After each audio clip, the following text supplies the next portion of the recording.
did not send yet. It's out. You'll get the little notification. We're talking to Kennedy about the Super Bowl, right? And I was just going to also talk to him about the 10 head coaching. They've now been filled, and who do you like? But football, because his name is NBA. That's what. I should have probably asked that before I put that up, but I assumed, and apparently I assumed right for a change. You did. You know, Mark, I don't know if I just noticed this, but there's like a manual break event at the top of the screen and with a next button, but it goes automatically, right? It goes automatically at 6:01. Yeah. Yep. Okay. That's what I thought. I don't think didn't think I ever hit that before to start. No. Is Moffat 2 F's and 2 T's? It is.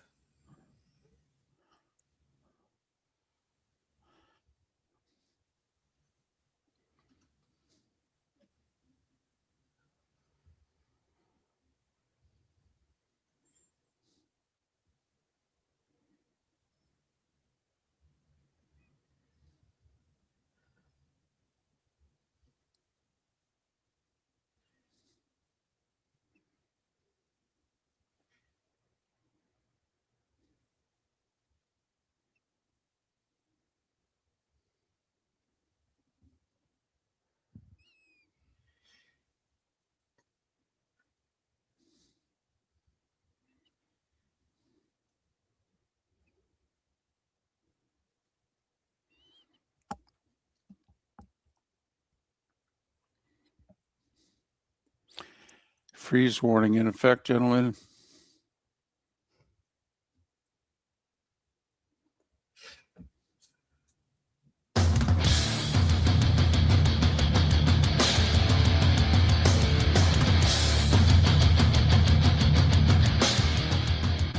You're listening to Miller and Moulton, coming at you from the Floormeister Studios. Floormeisters, keeping it real.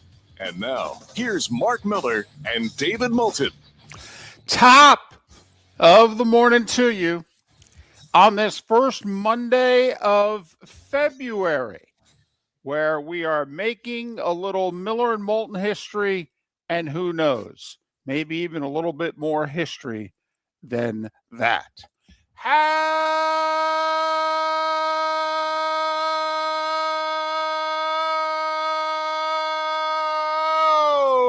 the heck are you, Miller and Moulton? MillerandMoulton.com, Miller_Moulton on X. And for those that you were wondering, when would Mark return to Miller and Moulton? Well, the answer's today. Morning, Mark. Good morning, David. David, we've been doing this for nearly 20 years. Uh-huh. What do we do? We work. Yes. We work. Do. This is our job. We work. Yes, we Literally, the first thing I did after I got in my room, my wife and I came up and we're setting my room up here at Moffat, and I brought an extra monitor. So I have my 2 monitors so I can see you, and if I've got to look anything up, I can do it on another computer monitor. Mm-hmm. And that was the very first thing I did, was set up my makeshift studio here in the corner at Moffat Cancer Center. Okay. And then I asked permission of the nurses, would I be allowed to do it? And they were all gung-ho. They thought it was great. And then the doc stopped in. I asked him. He had no problem with it. So we're good to go. Let's just hope the internet holds out. Right. Let's just hope. I mean, you know as well as anybody, hotel internet and now hospital internet can be its own entity. But yes, it can. But I'm hopeful that it will be good enough for us to get this done for a few days. And who knows? Next week may not be as good as this week. But they had I knew going in that I was not going to feel badly this week at all. So I'm like, what the hell? Let's work. And you don't sleep much in these places. This just did. Right. Certainly not in a row, if you know what I mean. Correct. Okay. There are naps. There's dozing. Okay. That's another thing. Did you sleep? Well, I dozed. Right. There is that. So, ladies and gentlemen, if you have never taken in the show, via twitch.tv or via Miller and Moulton's YouTube channel. Today is the day because you get to see both Miller, Moulton, and Rick Church, okay, aka Michael McDonald. All right. Yes, Rick Church. Better than Jerry Garcia. Whoa. Which I've been called before. I would rather be Michael McDonald personally than Jerry Garcia. Fair enough. Not a musical evaluation.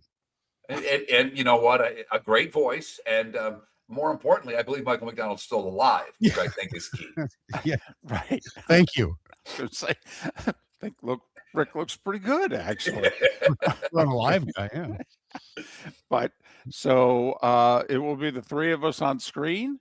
And I guess there will come a time where there will be four of us because we have two guests on the show and they are appearing via video. So we will see them as well. But Mark headed to Moffett after the show on Thursday and had some stuff done over the course of the weekend, but we were texting a lot.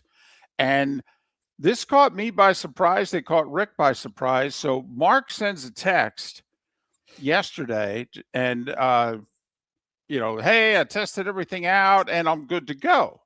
So I said, oh, so you mean after, the procedure this coming Friday, and then, however many days that you will be under the weather after that. But your intention is then, I don't know, mid-month, third week of the month for you to join the show. And Mark goes, yes. So I'm not thinking today. And then Mark posts a video. Hey, let me show you the cozy confines here. And you look and you've seen that before. That's a bed. And there's the TV and what have you. Don't need to show you that. There's the bathroom. And look at the little setup I got going on here in the corner. By the way, big room. Big room. Yeah. Yeah, it's not bad. Yeah. Not bad. Are there people close to you? No. There's one on each side. So one of the things that they ask you to do is they want you to walk at least a mile every day. And we are in a wing where no one can come in. This is the bone marrow transplant wing. Obviously, with what people are going through, immune systems being taken down to zero, it's just us. So they want you to walk, and there's double doors on each side. It's a U. And 11 trips door to door is a mile. So I did my mile yesterday, and you can't hear anybody in any room. Ooh. Now, I don't know if the folks on the right or left of me can hear, and we will see if they get angry. But I didn't hear anybody's television. I didn't hear any nurses entering other rooms other than mine. They knock very lightly when they come in, so it didn't seem like people will be able to hear me. If they do and I'm bother somebody, then we'll make considerations. But right. I was given the green light, but I got to tell you, David, I was told one thing, and I know we'll get into the game a little later, but I was told one thing by a lot of folks in the Twitch chat room before heading up here, and that is good luck getting nurses during hockey games. They're big Lightning fans around here. That's outstanding. And so I had the game on, and my two nurses last night, John and Ella. And John, John's a sports fan, but not nuts. Really nice kid, Army kid. And, you get to know these people. They're kind of telling me because I told them what they do, and they kind of told me about them. They both went to South Florida. And John didn't seem to care all that much about sports. Or whatever. Right. So Ella walks in for the first time as Boston scores to make it 4-1. And I'd met her once, but I guess second time she walked in there because she introduced herself and she came in to do whatever she was doing. And she walks in and the game's on in Boston and just scored to make it 4-1. She goes, "Can you believe this game, for crying out loud?" She then comes in moments after the goalies get after it. And I said, "You missed it. Goalie fight." And she goes, "Are you kidding me?" I go, "I'll rewind for you." She goes, "I'm staying here for a second." So before she did any of her nursing duties, I rewound the game 30 seconds so she could see Swayman and Vassy get after it at center ice. By the way, I felt badly for Swayman in this sense. Swayman had to think Vasilevsky was right-handed, and all of a sudden, Vasilevsky's hitting him with 3 lefts in a row. It's like, oh my goodness, he's Bob Probert. This is amazing.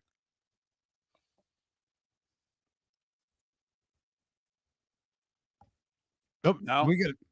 I think Mark missed that. I think he did too. Yeah. Well, you know, the whole internet thing. But that's what I thought when all of a sudden Vasilevsky's pounded him. Yeah.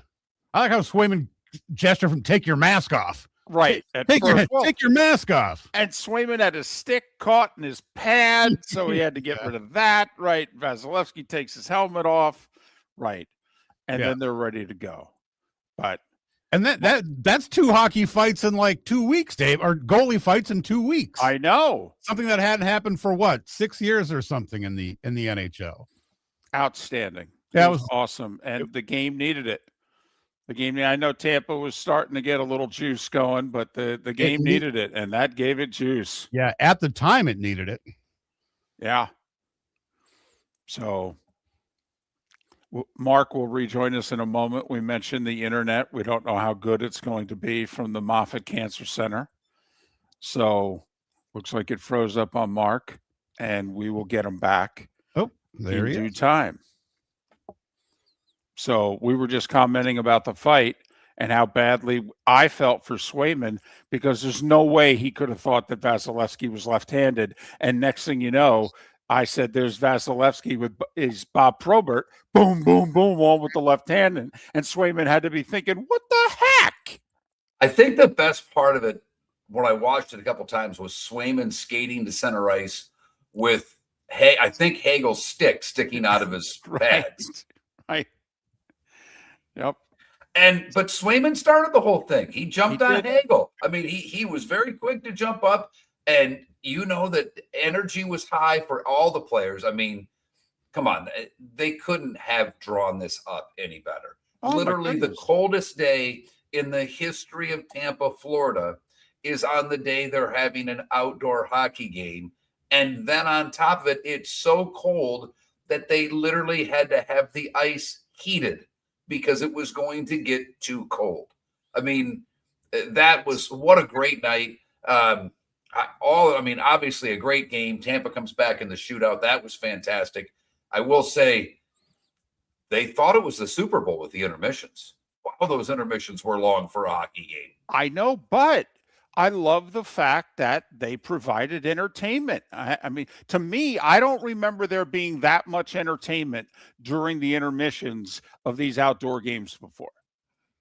No. At all. I loved it. I'm like, good for you guys. And yeah, it's the BFD. Treat it as such.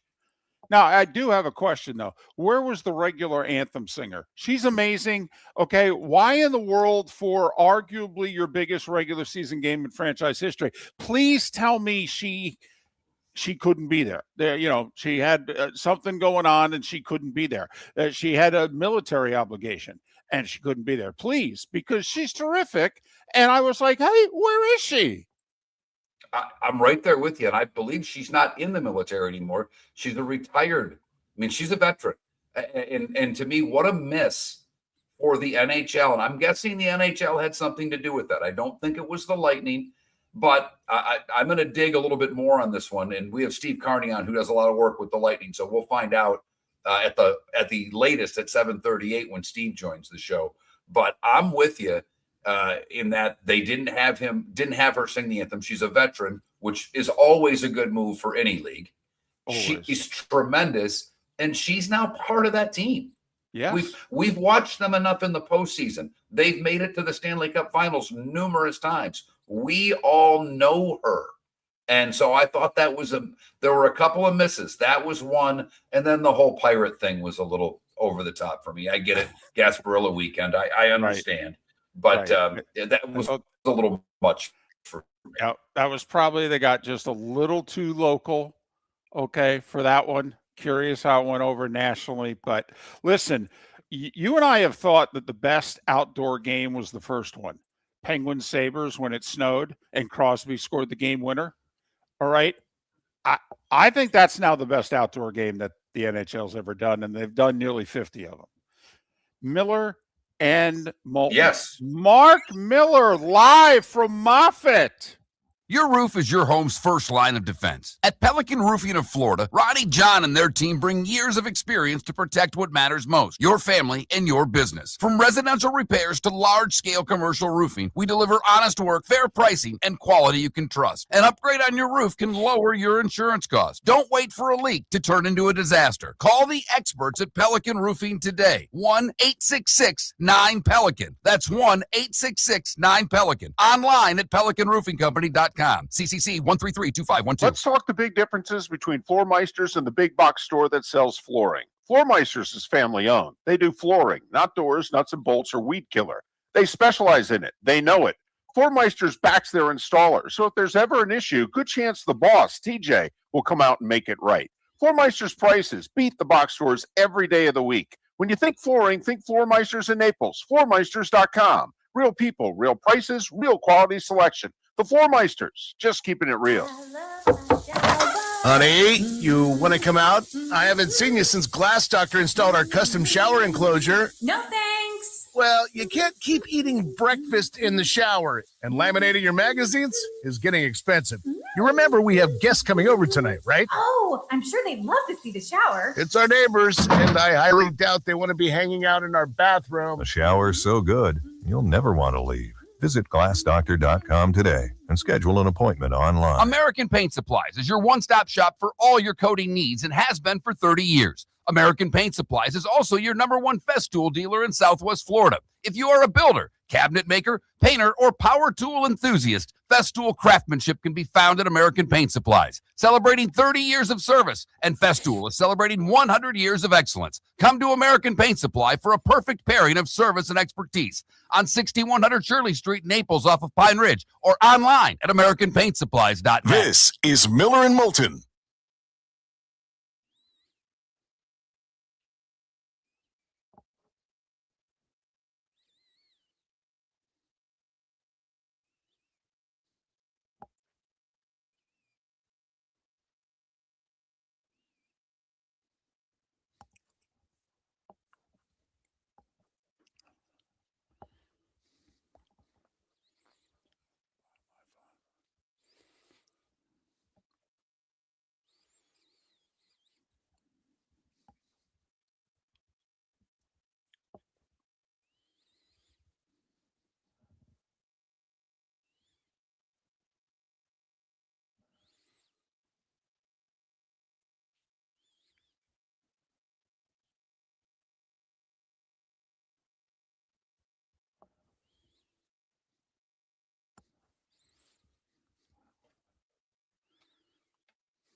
All right, I'm going to try my personal hotspot on my phone and see how that works, and we'll give this a shot. If not, I might just do it on the phone the way Seth does.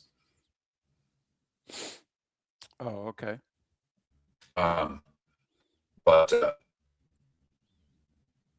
I'm going to have Eve go to Verizon this week and re-up my MiFi. Yep. Well, good thing we're doing this just to find that out. Right?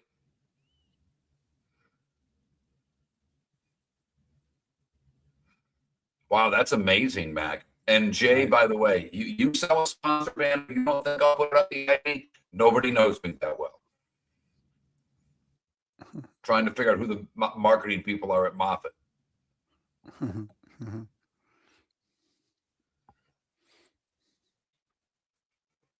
I did read, and I don't know. Apparently, the singer has. Yeah, I'm glitching. a little bit. The singer Has MS. The Okay. anthem singer. So, is this really glitchy? Mm. That last segment, no.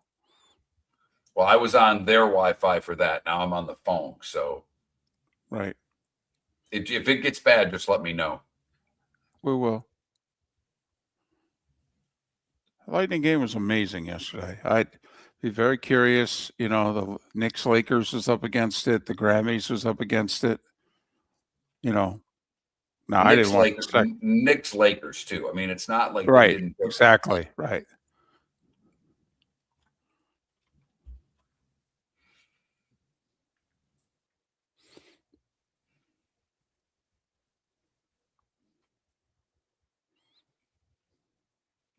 And Caitlin Clark now part of the pregame. And the highlights I saw on Twitch, on Twitter, she was pretty good. Did anybody see it was either Friday or Saturday night in Philadelphia? Supposedly that unrivaled league drew over 21,000. Yes. I don't know what they charge for tickets, but it was sold out at the Spectrum or whatever they call it now. Wow.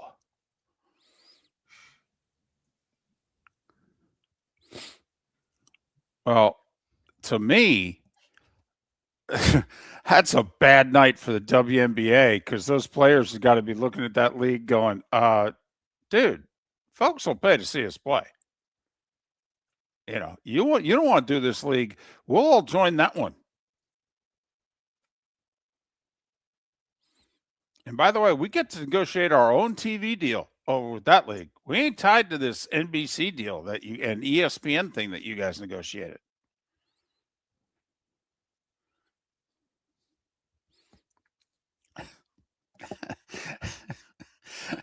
Mark, you may get some people now that hate you. We've had a couple of employers who are like, I got employees calling in sick because it's too cold, and Mark's doing the show from Moffett.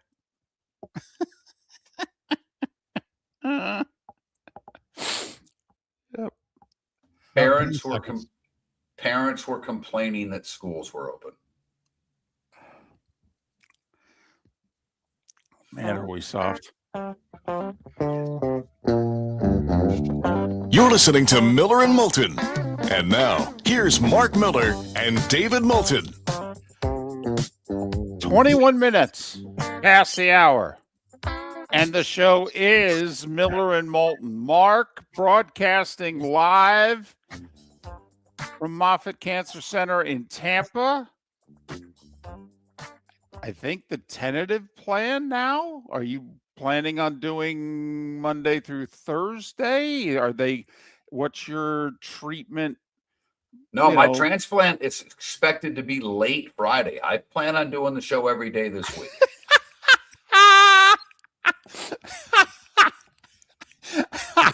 All right. So I wake up and I was up at 2 and I got what I needed to get done for the show done between 2 and 4. Then I went back and I slept about an hour and a half. And I get up and my wife looks at the screen from afar and she just says, "Is that Mark?" And I go, "Yeah, he's doing the show today." And she just stares at me and she just shakes her head and she goes, "You two are unbelievable." Don't know what to tell you. Talk. This isn't that hard for us. I know other people say, "How do you do this?" And I get that. And I've learned to understand over the years that not everybody can do what we do. But this is what we do. We've been doing this together for damn near 20 years. And the fact of the matter is, David missed over a week when he had his kidney out, and I had to one-up him.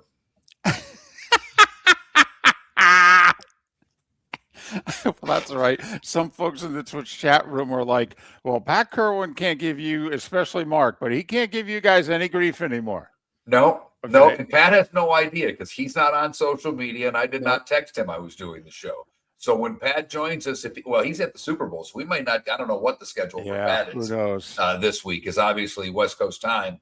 It's a little different. And I will say I did not, I had a lot going on just last week. So outside of the show, I kind of stuck with what we talk about.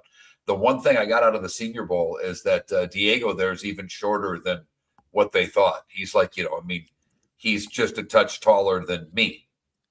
Right. So he played all year listed as 6 feet. Everybody knew that wasn't true. They were doing the whole, well, he's probably 5'10" and a half. No, he's 5'9" and a half. Right. Yeah. So, but he apparently, him and Nuss, they were the two most impressive quarterbacks there. So don't know if he can have a backup quarterback career or not. Kerwin thinks he can. He thinks he needs to be in the right situation. He thinks he'd be perfect for the Ravens. Interesting. The other thing NFL wise, and I know we got a lot of Super Bowl stuff to talk about, and Drake May was on the injury report and all that. I'm not too worried about any of that. The one thing I'm fascinated with, David, is that Pat has kind of put in my head, and I think our head over the years, how important it is to have experience as a coach. And there are guys that defied that this year with Ben Johnson and Liam Cohen having terrific years. So I get it doesn't always have to be the case. But the number of first-time coordinators that are being hired across the league is amazing to me. Not just first-time head coaches like we have in Arizona and like we're going to get in Vegas with Kubiak and LaFleur now in Arizona. But David, the coordinators that are being hired everywhere have never been coordinators, and they're going to be responsible for calling plays on either side of the ball. That is staggering to me. And I love that there's no retreads. You know how much I like it in hockey, and I hated the retread thing. But boy, oh boy, this is fat. I mean, it's just fascinating heading into next season. It is, and obviously the coordinators is the stepping ground, proving ground to become head coaches. Offensive coordinators more than defensive coordinators, but that's where you want to get, because once you get there, you are seemingly now on interview lists, et cetera, et cetera. So yeah, it will be curious going forward. And not only that, Mark, goodness knows they are all young. I mean, a lot of these coordinators are younger than the quarterbacks and half the guys in the huddle that they're coaching. And they are young. 29, 32. I mean, and good for them. I don't begrudge it.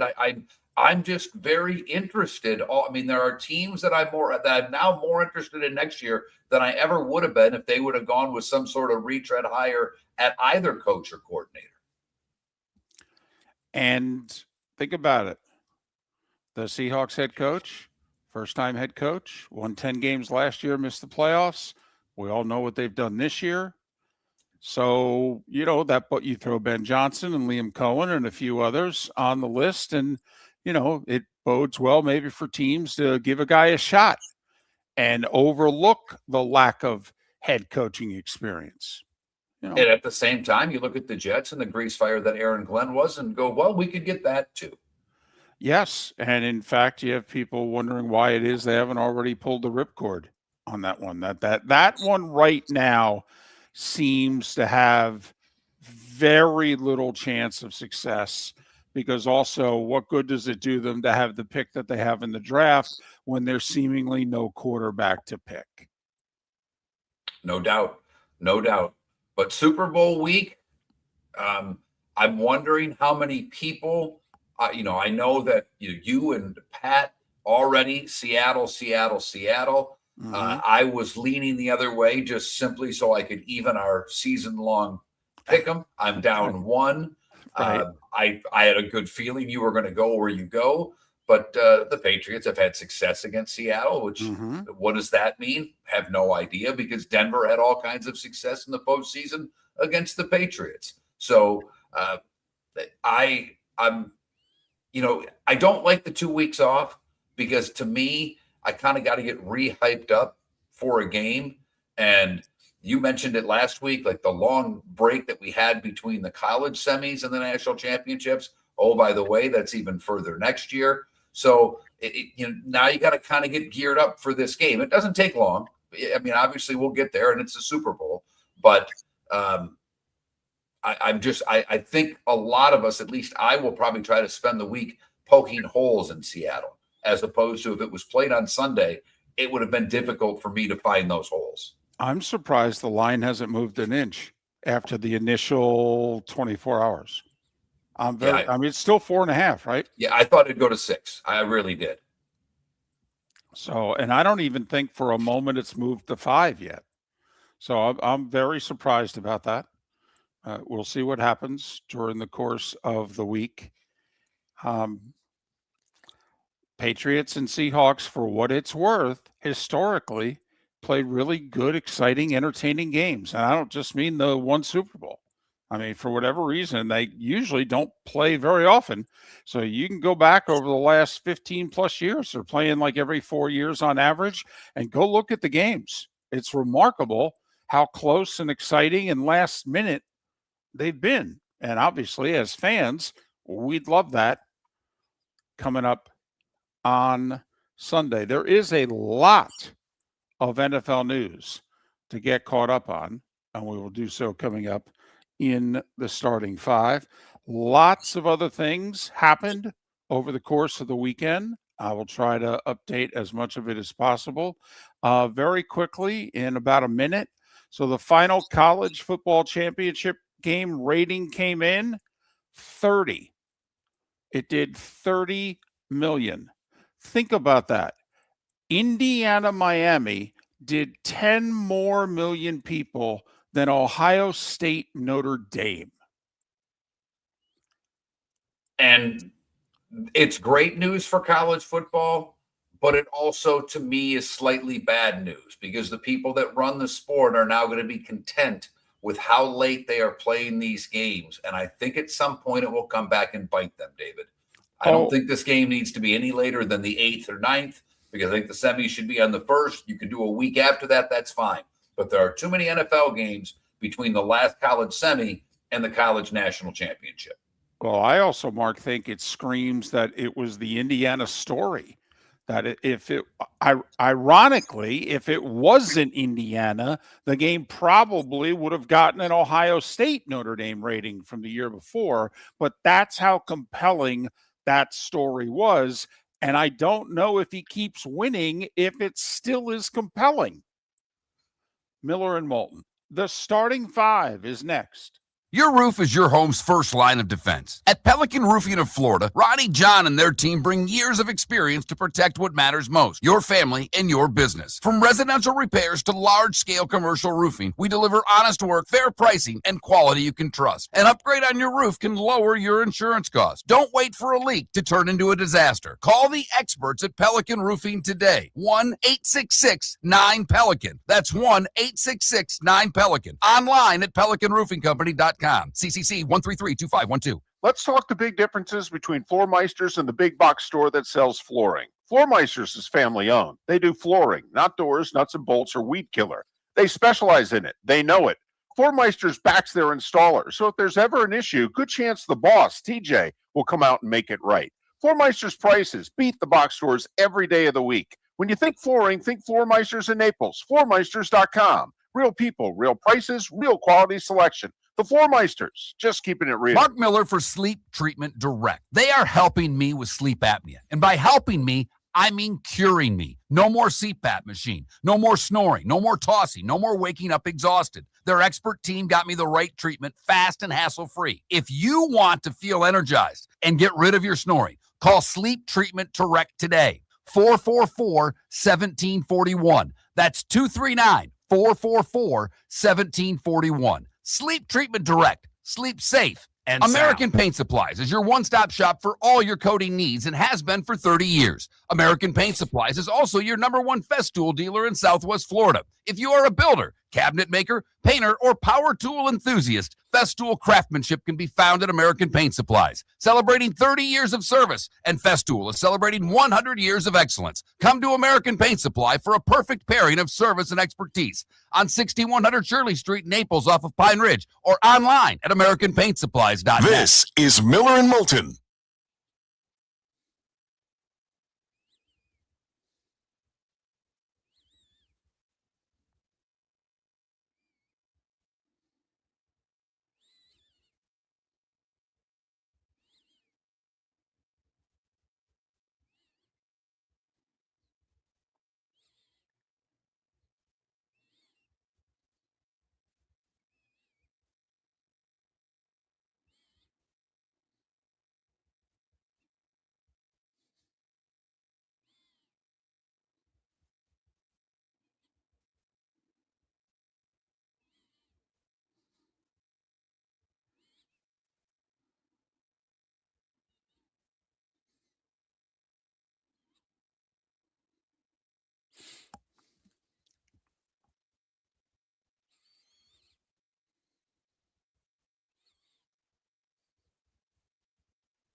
Javier wondering if they'll let you decorate the place a bit. Oh yeah, absolutely. Yep, I've got my card that the guys from golf got me. Another friend got a nice card. My wife and mother put together, or my wife and daughter put together like a little collage of family pictures that I have over there. Absolutely, they actually encourage it. I mean, I'm here for probably 20 to 25 days, so they can do what I want for the most part. I will say I already miss a shower because I have this line in my chest and I have to cover it and it can't get wet. And so you can't like just stand under the shower and drench yourself. I enjoy a shower. Like it's, you're not, now I shower to get clean. That's the only thing you're in there for. Yep. That would, if there's a complaint, not a complaint, but that I'm like, okay, this is going to be a pain in the ass, but whatever.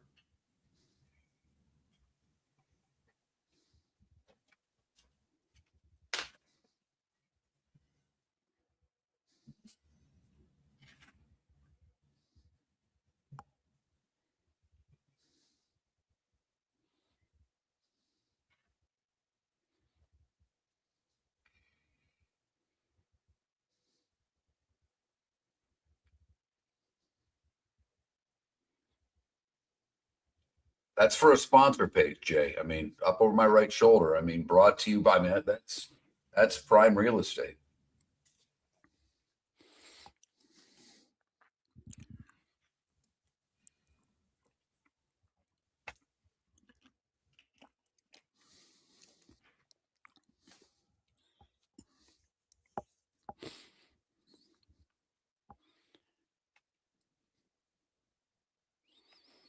Yep.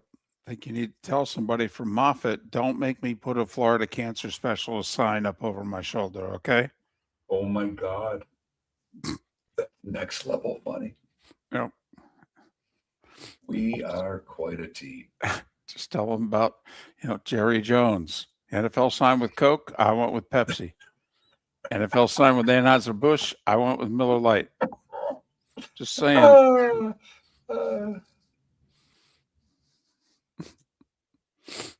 I do think when the new nurse crew gets in at 7 a.m., they're going to blank themselves when they walk in this room. I'll bet they will. And I might just say, can I get some more coffee? Right. One of them's going to go, what the hell are you doing? If it's because I don't know who it is. Because the kid that left, he's not going to be back till Friday. So I don't know if it's a whole new crew. They may.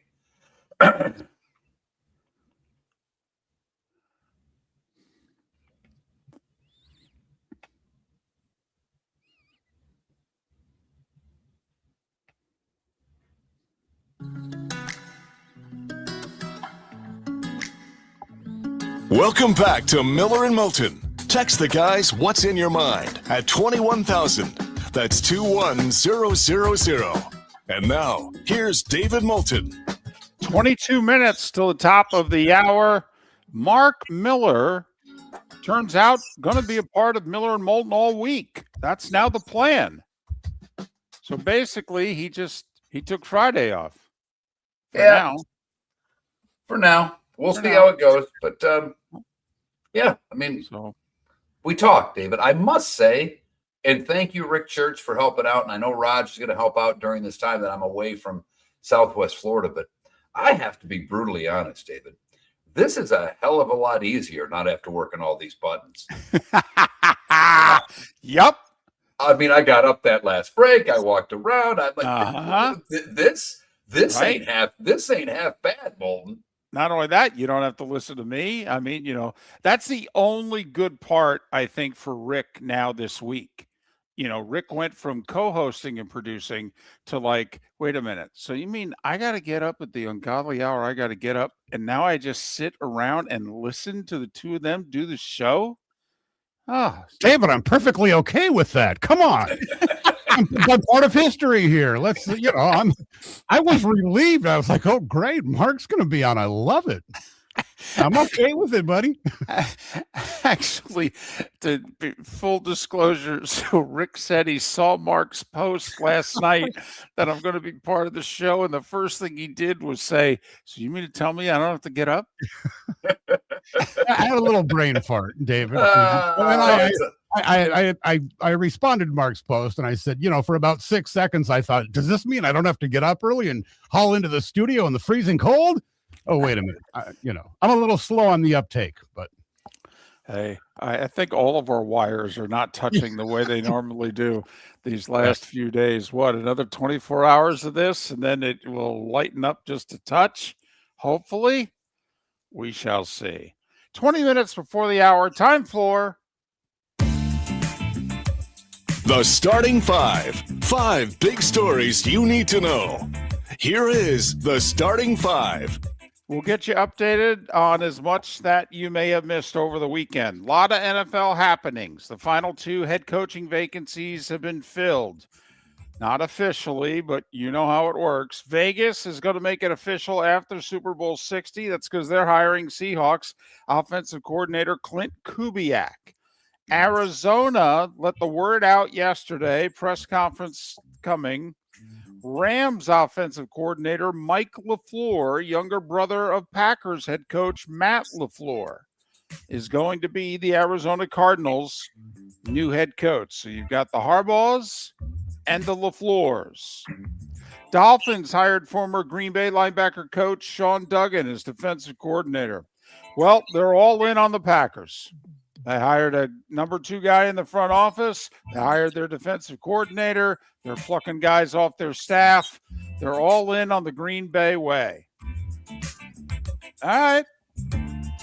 Let's see. Detroit had a brain drain. They went from the 1 seed to out of the playoffs. Green Bay, a wild card. Pretty big brain drain. What does that do to the Packers in 2026? 49ers hire former Bucks and Falcons head coach Raheem Morris to replace Robert Saleh as defensive coordinator. Remember, before Raheem got the Falcons head coaching job, he was the Rams defensive coordinator when they won the Super Bowl. So Raheem now will be the Niners defensive coordinator. I love this hire in Buffalo. They hired Jim Leonard as their defensive coordinator. Go back to his days at Wisconsin as a defensive coordinator. He's been a DC in the NFL at a couple places. I love this hire for the Bills. Love it. The Seahawks are to be sold after Super Bowl 60. Apparently, the Seahawks should have been sold by now after the death of Paul Allen years ago. But the sister who inherited the team, for whatever reason, has not sold it. Now she's getting a lot of pressure to sell it. She's announced that she will. For what it's worth, Mark, Sportico values the Seahawks at $6.6 billion. People expect the Seahawks to go for between 7 and 8 billion, which would then become the most money anyone's ever paid for a North American pro sports franchise. And the NFL, they announced 8 of them, but Goodell earlier said we're going to play a game in Mexico City. So that would make 9 international games next year, Mark. 9. The Rams will be one of the 2 teams in Melbourne, Australia. The Saints will be one of the 2 teams in Paris. There are 3 games in England. There's a game back in Madrid, back in Munich, back in Rio, and after 2 years of stadium upgrades, Goodell has said the NFL is going back next year to Mexico City. So that would make 9 international games.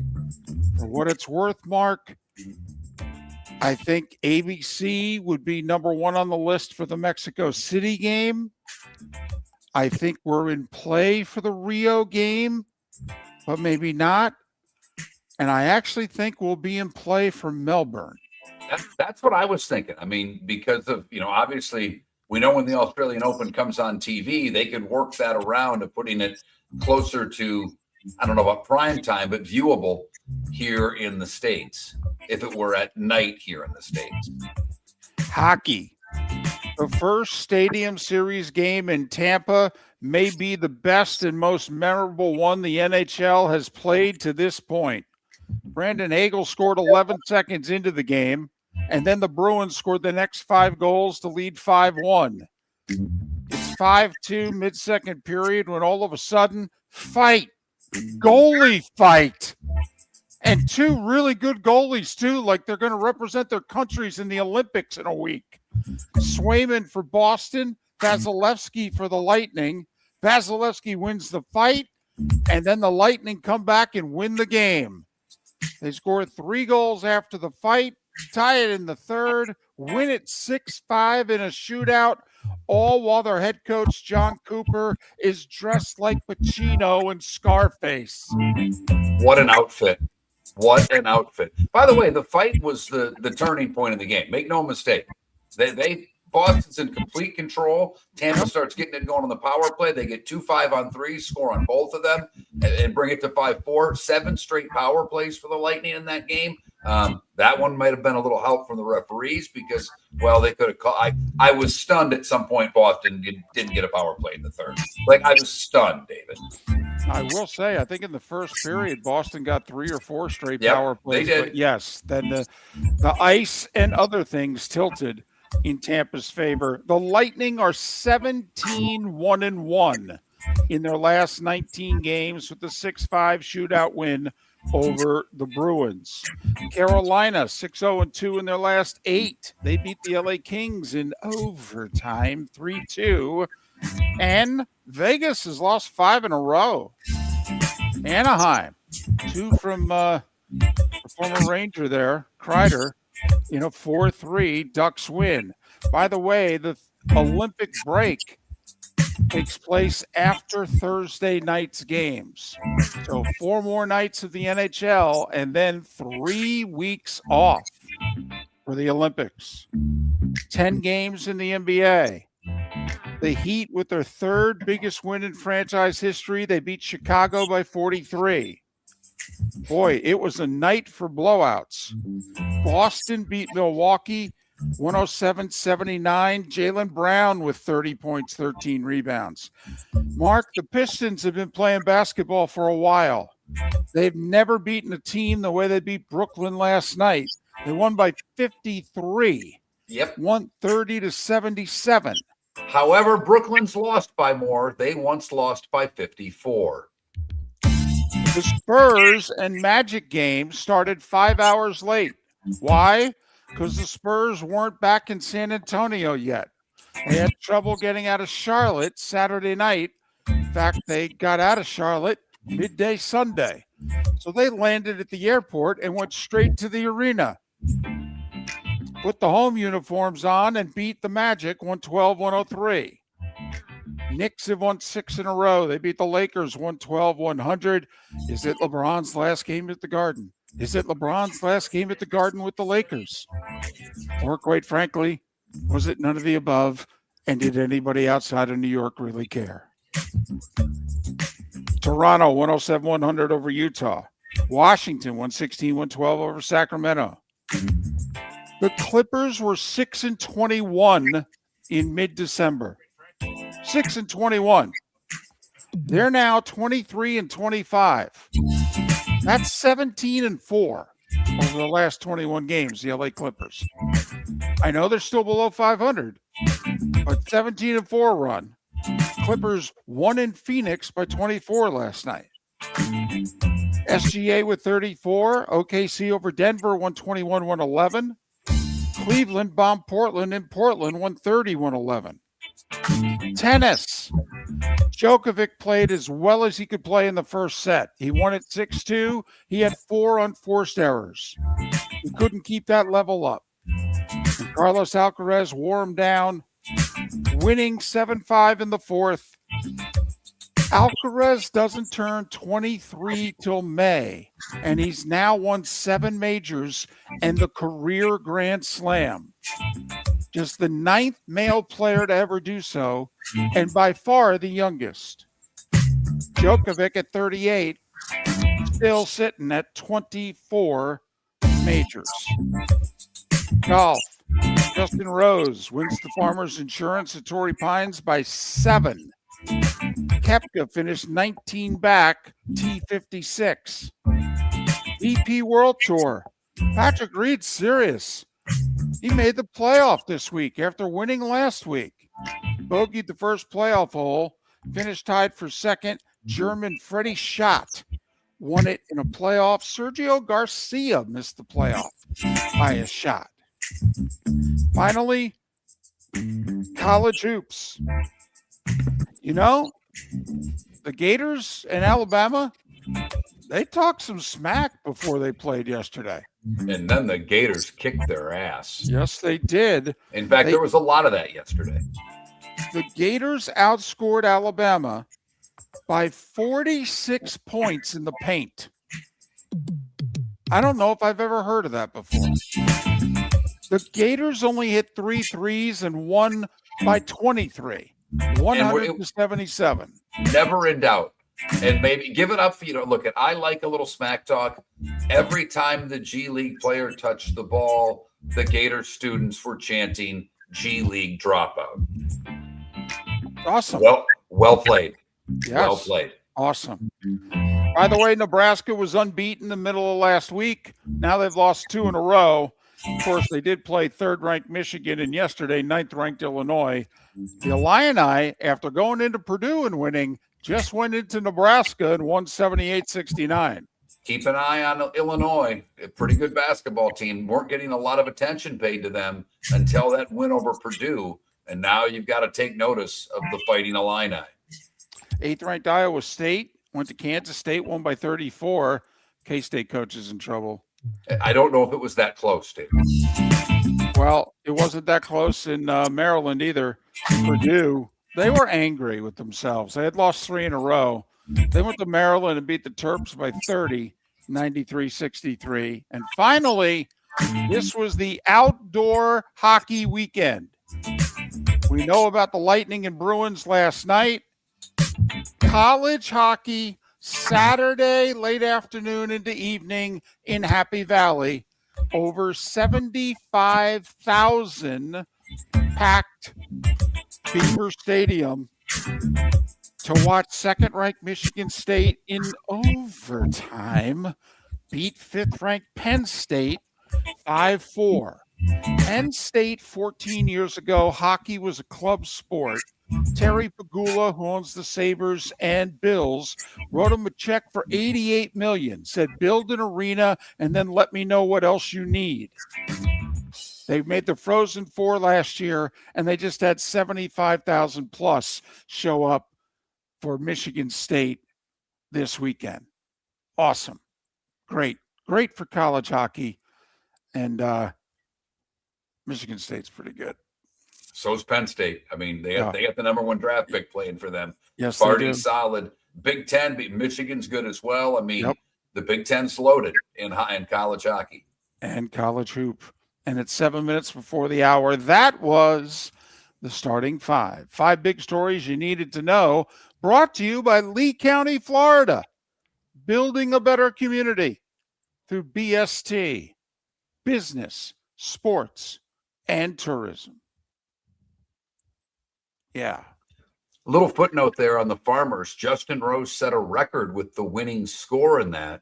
One better than this guy you may have heard of, Tiger Woods. Rose said coming down the stretch, because he had a big lead, it was the only thing on his mind the last 3 holes. Steve Carney, next hour.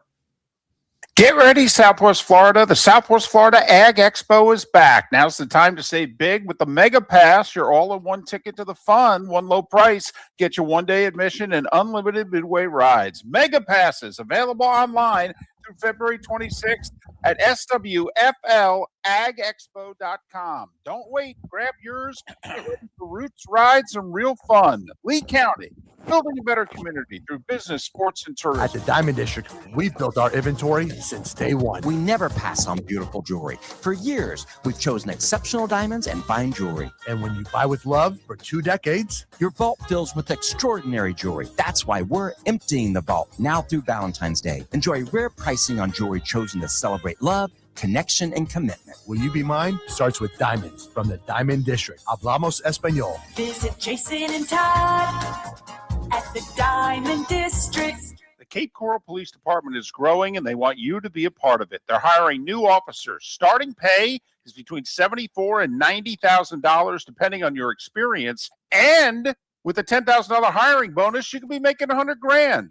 Enjoy paid holidays, off-duty details, plenty of OT opportunities. They're also hiring dispatchers and professional staff. So go to capecops.com, capecops.com. Be brave, be best, be Cape. Mark Miller for Sleep Treatment Direct. They are helping me with sleep apnea. And by helping me, I mean curing me. No more CPAP machine, no more snoring, no more tossing, no more waking up exhausted. Their expert team got me the right treatment, fast and hassle-free. If you want to feel energized and get rid of your snoring, call Sleep Treatment Direct today. 444-1741. That's 239-444-1741. Sleep Treatment Direct. Sleep safe and sound. Think we only fix windows? Think again. Your local Glass Doctor Home and Business does so much more to upgrade your home. We custom build stunning shower and bath enclosures, install sleek glass doors and windows, and can bring fresh life to foggy or cracked panes. Need a glass tabletop or a statement mirror? Yep, we do that too. If it's glass and it's in your home, we're the team to call. Call the Glass Doctor, we fix your pains. Oh yeah! Hey, football fans, Jimmy the Beef Guy here. This was coming up fast. Wait, did you just beat me? You mean I can't say soup? Whatever. So, guys, if you're having a football party, don't wait till last minute. Remember, guys, our beef packages come with the beef, the gravy, the bread, the peppers. All you have to do is heat and serve. So call me now or stop in one of our 2 locations in Bonita Springs or Fort Myers. And again, guys, please don't wait till last minute, man. Put your orders in now. This is Miller and Moulton.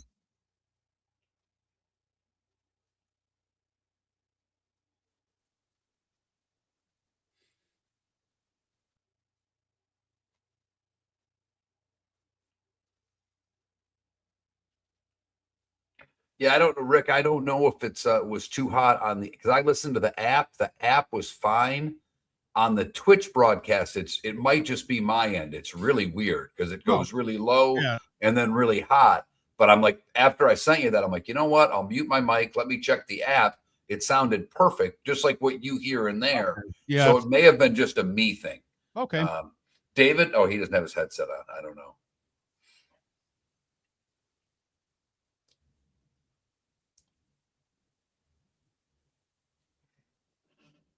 You know what, Adam? Let me work on that. I've got time.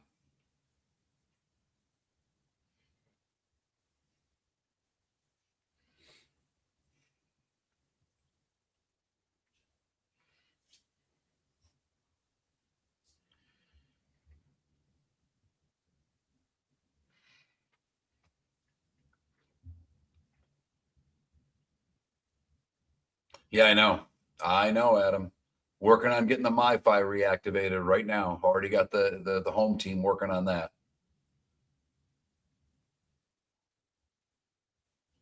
It's not what I'm talking about, EB, but thank you. The commercial volume is what it is. Commercials are always hotter than a show because that's how they're programmed.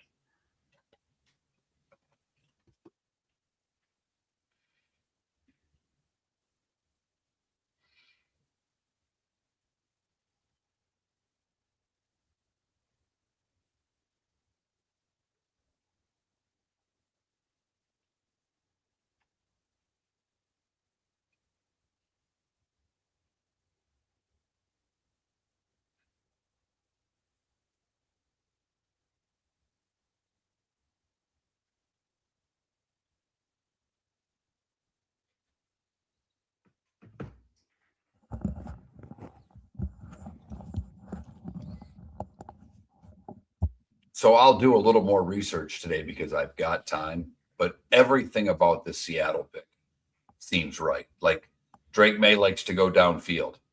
Seattle's like every one of the metric categories about throwing deep. Seattle's like the best team in the league defending it.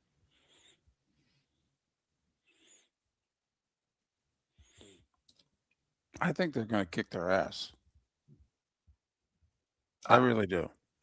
I mean, I'm not saying it's going to be like last year's Eagles Chiefs, but I think Seattle's going to take care of them. But if it's 27-17, 27-14, and not that close, you wouldn't be surprised. Right. Like, I think they're going to get up on them, and they're going to Heisman them.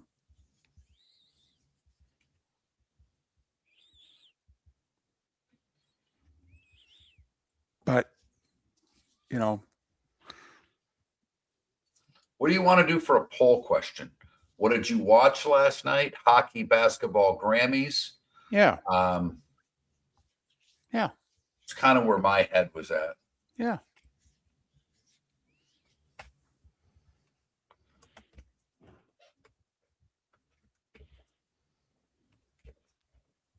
And I'm putting the most of that way they watch multiple things.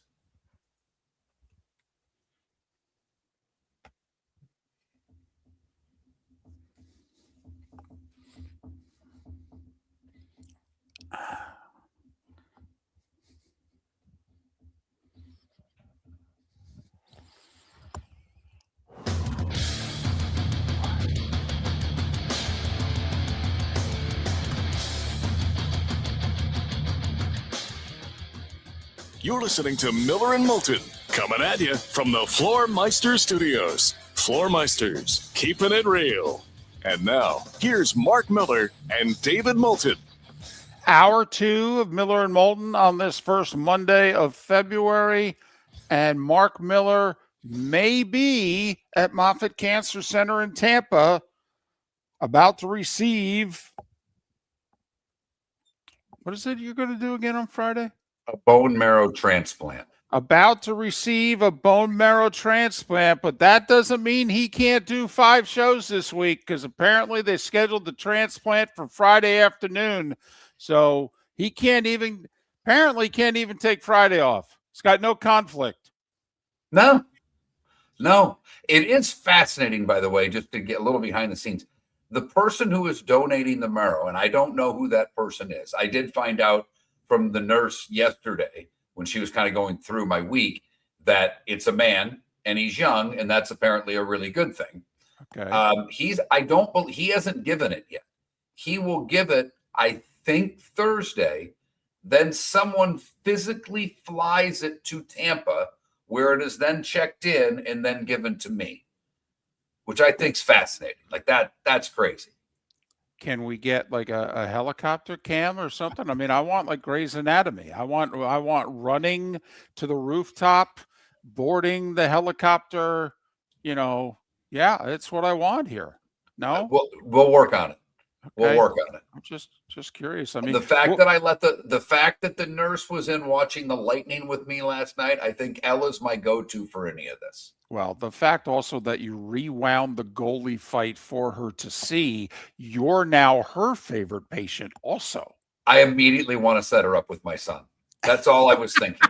You can tell I'm now old. She's a cute kid. She's wonderful. And I'm like, boy, would I like to introduce her to Jake. I was gonna say. Jake's like, Dad, could you just get well? And you'll be like, yeah, I'm going to be fine. Listen, can I introduce you to? By the way, what did you like better last night? Because both were great. The Bruins coming off the bus dressed as 18th century Patriots, not Minutemen, right? Yeah, right. The whole garb, the hats, the whole thing. The Lightning in the creamsicles, which you have to be honest, they win more in that than the Bucks do. And with Wirfs and Mayfield leading the charge in Lightning jerseys. I loved both. I'm actually giving the nod to the Patriot outfits. Yes, I thought the Bruins were great. I loved it. You know what? I loved the creamsicle tops. I didn't like the white football pants on the hockey players for whatever reason. I don't know why. And yeah, I thought it was awesome that Mayfield and Wirfs were all in on this. Great. Fantastic. I loved. I mean, when it was 5-1, I was still enjoying the heck out of it. And I'll say this, and it was pointed out by a couple of people in our Twitch chat room as well. ABC had the sound pumped last night. I mean, you heard every puck hitting a stick, every puck banged off the board. I mean, so much so actually you wondered, do they have to turn this down a notch? Because it's the first and only time that I can ever recall not being able to hear Sean McDonough clearly. Well, I think part of the reason for that they can do that is the crowd is so far away from the rink. Yes. Therefore, your effects mics are not picking up crowd noise. Right. And you're able to give us a little bit more of that Nat sound. And I don't know if there's a human on earth that likes Nat sound more than me. I mean, going back to when you and I were doing FGCU games and we did the conference final, and I was able to get the hookup so that you could hear the ball go through the net. And I may have been the happiest guy in the room. I mean, that was just like, oh my God, this sounds great. Giddy. Mark and I, when we did games together, we very rarely had to tell the other, hey, lay out, don't do this, don't do that. In fact, I think the only thing Mark has ever done that to me about was the first free throws of the night. And Mark just kind of wrote down on a paper, don't talk after the free throw. I want to hear it go through the net. Okay. And honestly, and the guy sets up with the line, shot is, and Mark, huge grin on his face, huge, like 12-foot birdie putt grin to win a skid. I mean, it's just like, oh, this is the best. My only complaint about the broadcast last night were the in-game interviews where they felt compelled to put the person on the TV. This may have been a me alone thing. My TV is not the usual TV I'm watching games on. It's smaller. I did not want to see that person take away from the game. I understand why they did it, but I didn't think they needed to have their face on. I thought they could just give us a little bit of the face and then audio. That's me producing, directing. That's a little behind the scenes, maybe a little, inside baseball for some people, but that was my only complaint. Another thing that I will give the Four Letter Network a lot of credit for is, and we've talked about this and we all know this, that usually ESPN is the more uptight network. Okay. If there's two networks that are carrying a sport, it's usually the other network that lets their hair down more effectively than ESPN. ESPN's heavily scripted, heavily produced, and it comes across that way. I thought that was the best Levy, Messier, PK Subban pre and in between period stuff that those three have ever done. And maybe it was just getting dressed up in the costumes. I loved it.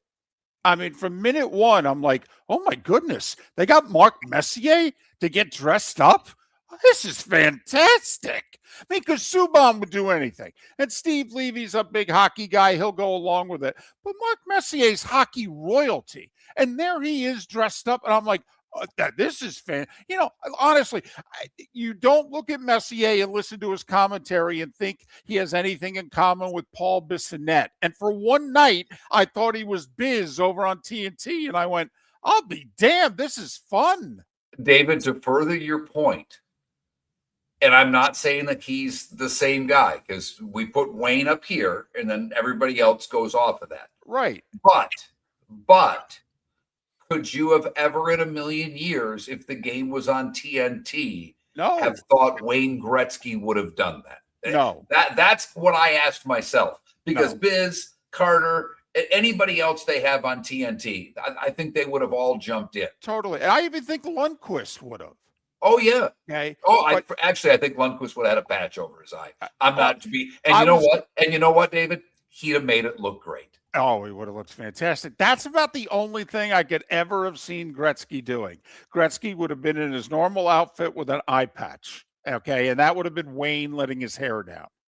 By the way, the one stat McDonough gave, because Kucherov hit 30 points for the month last month. Right. And it's 30, been done 31 in 19 games, I think he's done it 3 or 4 times. And he went through the other players that have done it more. And Yzerman was there, and there was one other. And then Lemieux 14, Gretzky 36. Right.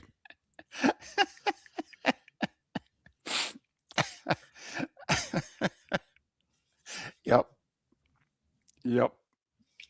So a great night of hockey. I am fascinated though, David. Because we all know you and I. First off, it was on ESPN, so that takes the number down. If it would have been on ABC, you already mentioned the Grammys were on.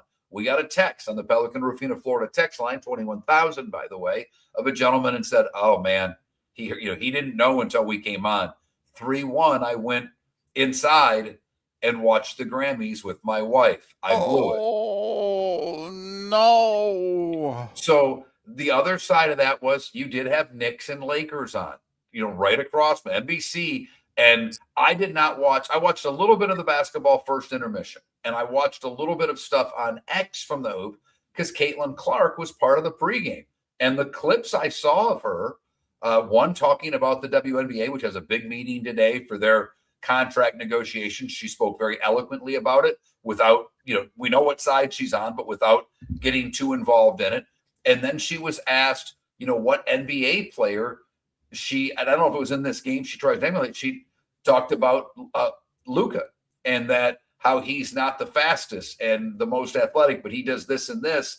And that's a guy that I need to be able to learn how to hold off defend. And she was excellent. I mean, she was flat out excellent on TV. She didn't look out of place. She's a young girl. She's only in the league for a couple of years. I know she's got a lot of media savvy, but the clips I saw of her, she looked terrific on screen. And NBC did not hold back to go against the outdoor game. I mean, their first Sunday night game, they go Lakers, Knicks. The other thing they did that was pretty cool, they used the NFL, Sunday Night NFL starting lineup theory with all the players saying what college or where they are from. I thought, again, I saw it on X, but I'm like, that's pretty cool. So they didn't miss a beat last night. And did I say it was Lakers, Knicks? I know people in Florida may not care. That'll do a good number, a really good number. Well, and it's also the continuation of NBC making Sunday night a sports night. I mean, what is it? 51 now consecutive weeks. They will have sports on a Sunday night, 51 weeks in a row. Yeah. So, NBC all in for sports on a Sunday night. I'll come see you in a little bit, okay? Okie doke. Thank you. So was that I Vicky? think you actually unmuted your mic there. Yeah. We could hear that. Whoopsie, I'm sorry. I apologize. No, that was kind of fun. I hit the button twice. Peek behind the curtain. I like it. So that's Vicky, right? Frankie. Sorry. She's taking over for John. I apologize. I hit the button twice. I muted it and then unmuted it. So what do you got coming up here? Because it's changeover. We got the new shift coming in. Oh, so they just the nighttime people leave at 7, and then she's and they did. Are you on? Yes, I'm on. Yeah. Okay. So that's Mark Miller live from Moffitt Cancer Center. Okay. As we like to say with Bud Elliott, 2 L's, 2 T's. That's Moffitt with 2 F's and 2 T's. It's the first for Miller and Moulton, and we'd like to think it's a first for Moffitt. Okay. But who knows? They've treated a few people over the years. Maybe it's not. Miller and Moulton. Steve Carney, between the Rays, who have a big event tomorrow, the governor is coming to town. The commissioner is coming to town. That's for the Rays tomorrow. Then there's that whole stadium event last night. So we've got a lot to talk to Steve Carney about. He will join us in 25 minutes time. Alex Kennedy will join us to talk a little NFL next hour. American Paint Supplies, celebrating 30 years in Naples, is proud to be the exclusive Farrow & Ball dealer in Southwest Florida. The best thing to come from the UK since the Beatles, Farrow & Ball has the colors and paints at American Paint Supplies. See why all the designers and painters choose Farrow & Ball. For 30 years, American Paint Supplies provides the perfect pairing of service and expertise on 6100 Shirley Street in Naples off of Pine Ridge or online at AmericanPaintSupplies.net. American Paint Supplies is your one-stop shop for all your coating needs. Let's talk the big differences between Floormeisters and the big box store that sells flooring. Floormeisters is family owned. They do flooring, not doors, nuts and bolts, or weed killer. They specialize in it. They know it. Floormeisters backs their installer, so if there's ever an issue, good chance the boss, TJ, will come out and make it right.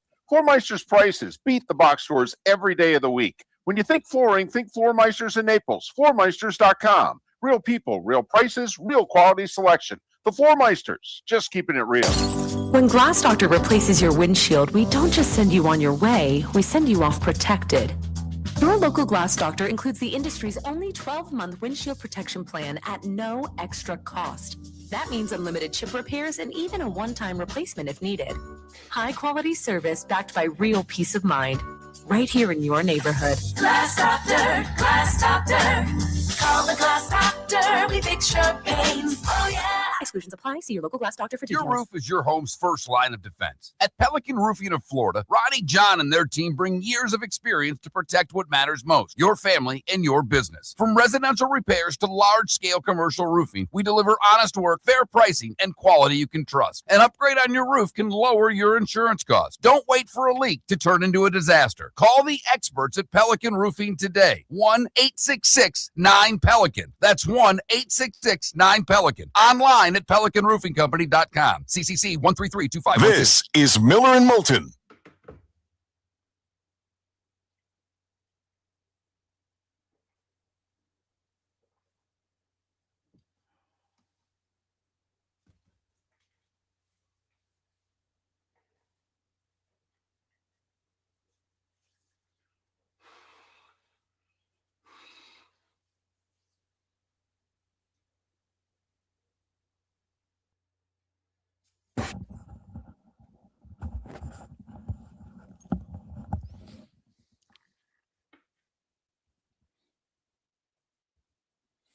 By the way, Johnny Yo, once again, you corrected me because that's what you do. The NFL refers to them as international games. What am I supposed to refer to them as?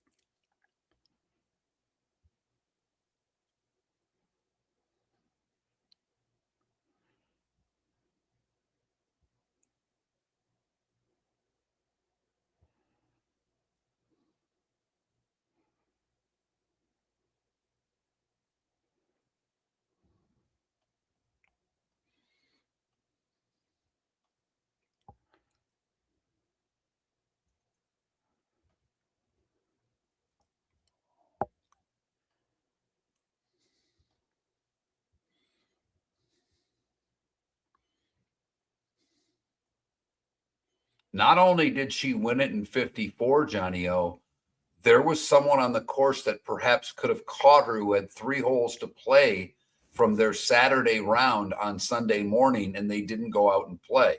Furthermore, they sent the damn amateurs out Sunday morning to play, including amateur Annika Sorenstam, because it was a pro-am, and she was baffled at why they didn't play.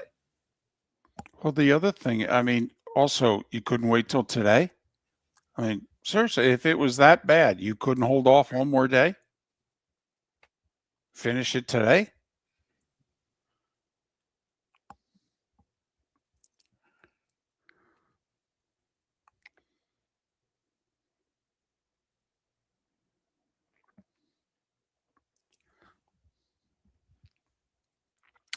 And that's Nellie's first win in a year and a half. Yeah, exactly. And Johnny, while it's a nice little story, we may get to it, you have to remember it's the LPGA. That's below the WNBA on this show. But I should have had it, though. I did. Also, it was in Florida. So I definitely.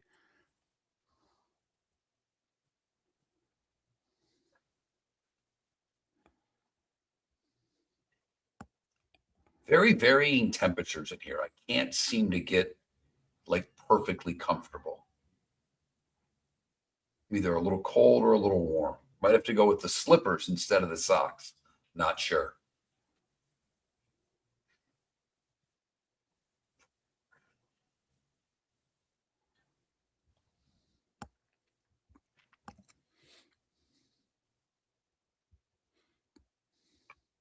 Might be a breakfast order next break, David.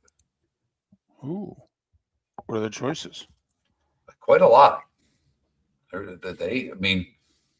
Meatloaf was fine. Mashed potatoes lousy.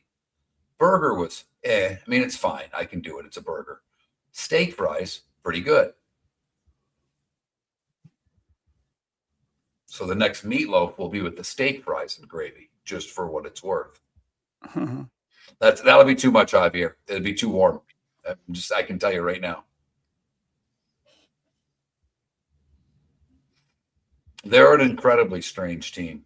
And it's ironic because obviously, you're a UK fan. Arkansas went into Kentucky last year and beat them. So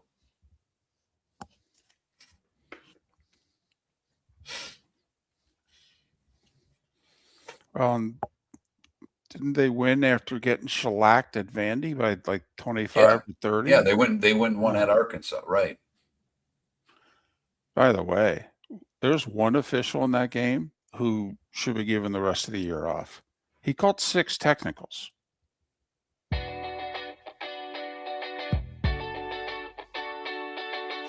You're listening to Miller and Moulton. And now, here's Mark Miller and David Moulton.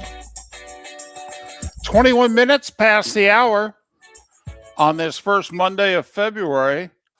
And turns out Mark Miller just had Friday off. Right now, he figures he can do the whole week before the bone marrow transplant Friday afternoon. Okay. So if you join us on twitch.tv or on the Miller and Moulton YouTube channel, you see Rick Church back in the cozy confines of Southwest Florida. You see me in Jacksonville, and you see Mark in Tampa at Moffitt Cancer Center. Okay? With nothing behind him for now, but don't you worry. We'll get, cards, letters, drawings, sponsorships. I mean, you name it. Sponsorships. A countdown board. Sponsorships. This is the only thing that may go up here tomorrow is if I can have someone deliver a for sale sign, David. Okay. Mark will be marketing his little real estate thing that he does. I mean, we'll take advantage of the real estate inside a somewhat spacious, I will say, room that he has at Moffitt. I have to laugh, David, because we get a lot of armchair quarterbacks in the Pelican Rufino, Florida text line. Yes, we do. That's the point. I mean, that's actually the point for you to give your opinions. 21,000 is the number. If you've never texted the show before, you can text the keyword Miller to 21,000 and then let it rip. But, someone who has sent a couple of texts about football decided today to armchair quarterback the treatment that Moffitt is giving me. I'm surprised they're not doing this instead of this. Now, sir, you may be an oncologist, and if so, or you slept on a Holiday Inn Express last night. Either way, thank you for the text. I'll take the experts on it. But my wife, the one thing that has come of me doing the show from here, my wife doesn't listen to this show. Right. And by listen, I mean ever. Right. But she had to once last week on a ride to work or something. For Caliendo. Right. Yes. That was the only reason we had Frank Caliendo on the show.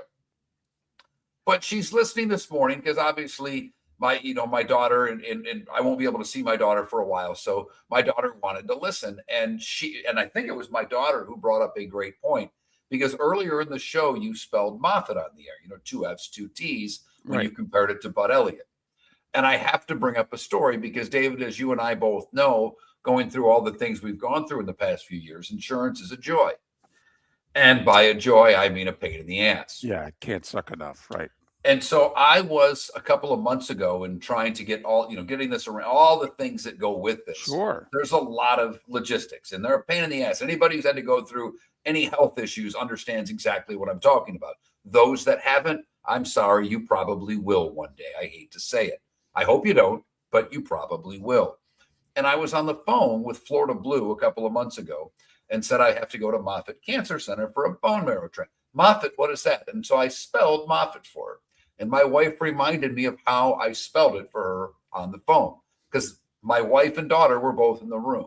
When I went M as in Mary, O as in Oscar, F as in the F word, F as in the F word, I as in Isaac, T as in Thomas, T as in Thomas. And they're both on the floor laughing, but it's what I felt. I couldn't say it, but F as in the F word is how I let them know where I was. And I have to admit, at that point, it's like, man, I hope my insurance covers this, but I'm a little worried if somebody doesn't know what Moffitt is and they're in the healthcare industry in Florida. Exactly. Sonny did chime in on the text line and said, in the chat room, said how Super Bowl squares behind me. I did get my first set of numbers and I'm not pleased. You hit those up on the floor.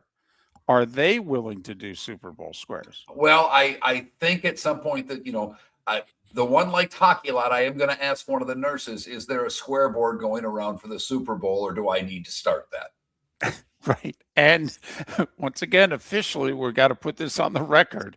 Okay. You must be alive in order to win. Okay. That's the only rule that Miller and Moulton have. Okay. We understand you could buy your square and something bad can happen before the game. Don't know what to tell you. You're disqualified. You must be alive in order to cash in the square. Now, we did sorry. Okay, no, it is fair though. If you die in between the square and the game, we will give you your money back. Very much so. Very much so. We'll donate the rest to Moffitt like they did last night during the game. Yes. Baker Mayfield doubled the donation from $100,000 to $200,000 on the field. But we have a poll question up today. What did you watch the most of last night? Lightning Bruins, NBA and NBC, because they had 2 games, the Grammys, or none of the above. It's safe to say that our audience doesn't like the Grammys, because as of now, not one person voted for the Grammys. The hockey getting the majority of the vote, the NBA, and none of the above in a dead heat in the early going. That Mark Miller, soon to be the David Moulton, Miller_Moulton on X to vote. If you don't subscribe to X, you can always text us at 21,000 to the Pelican Roofing of Florida text line. So something that I left out of the starting 5, and that's bad job by me, something that took place in Florida, and obviously it's been historically cold yesterday, this morning in some places, etc. So PGA Tour was in California. The LPGA Tour was near Orlando, Lake Nona. I don't know if that's technically in Orlando or just outside it or what have you. But, Mark, they canceled their final round yesterday. Too cold, apparently, and/or the cold had changed the ground and the ball was reacting differently than it normally does. And therefore, they thought the course was going to play certain shots where you used to be able to nip it, going over water and what have you. Now the ball's going to run out. And anyway, they made the determination to cancel the final round of what I think is their season opening tournament. And not only that, Annika's like the host of it. And now Yes. Nelly Korda And won. Nelly Korda won, and she's a popular player on tour. She hadn't won it all last year, but this is fairly controversial. Not only that, they couldn't play today. well, David, not only to me is it controversial, Annika Sorenstam played in the pro-am part of it. They had a pro-am that they sent the celebrity competition out Sunday morning. She played 9 holes. She told Golf Week, I don't know why they're not playing. There's pitch marks. I mean, I hit some crispy shots today and the ball even stopped. I am surprised. It's difficult. It's cold, but it's as fair as anything. I told so-and-so we can continue. So they canceled the final round. Nelly Korda declared the winner. And as you pointed out when we were talking about it during the break, there was one golfer who I think was 3 back or whatever of Nelly, and she hadn't finished her 3rd round. I mean, in theory, couldn't she have gone out and gone birdie, birdie, birdie and worked her way into a playoff? So very strange doings. And quite frankly, the LPGA Tour went soft yesterday. Yeah, they did.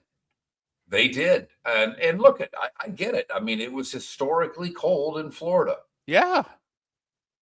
But yeah. So, I mean, here's look at if they would have just said 54 holes, we're done. Okay, bad look. But you send the pro-am players, the celebrity players out to play 9 holes. So what you're saying is you don't want to give any money back to them, but you want to make sure the pros don't play. That to me adds to what a bad look it was. Steve Carney next.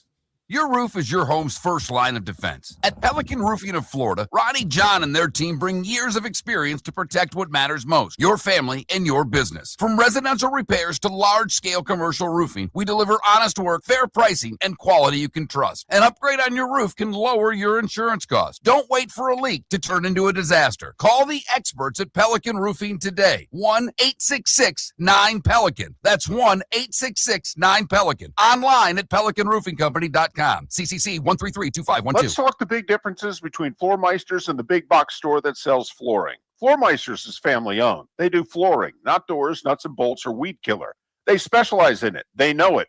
Floor Meisters backs their installer, so if there's ever an issue, good chance the boss, TJ, will come out and make it right. Floor Meisters prices beat the box stores every day of the week. When you think flooring, think Floor Meisters in Naples. FloorMeisters.com. Real people, real prices, real quality selection. The Floor Meisters, just keeping it real. American Paint Supplies, celebrating 30 years in Naples, is proud to be the exclusive Faro and Ball dealer in Southwest Florida. The best thing to come from the UK since the Beatles, Faro and Ball has the colors and paints at American Paint Supplies. See why all the designers and painters choose Faro and Ball. For 30 years, American Paint Supplies provides the perfect pairing of service and expertise. On 6100 Shirley Street in Naples off of Pine Ridge, or online at AmericanPaintSupplies.net. American Paint Supplies is your one-stop shop for all your coating needs. Get ready, Southwest Florida. The Southwest Florida Ag Expo is back. Now's the time to save big with the Mega Pass. Your all-in-one ticket to the fun, one low price. Get you one-day admission and unlimited midway rides. Mega Passes available online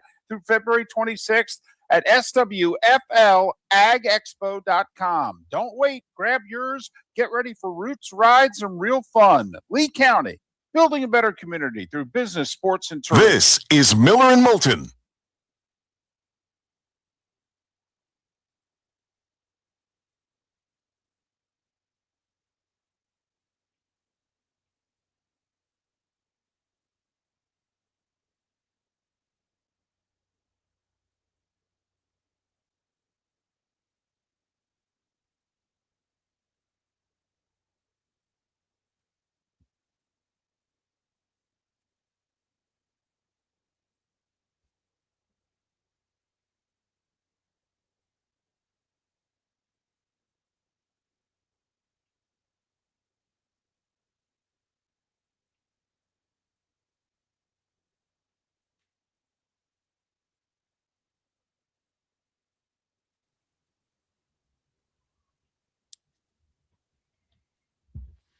do you say, Steve?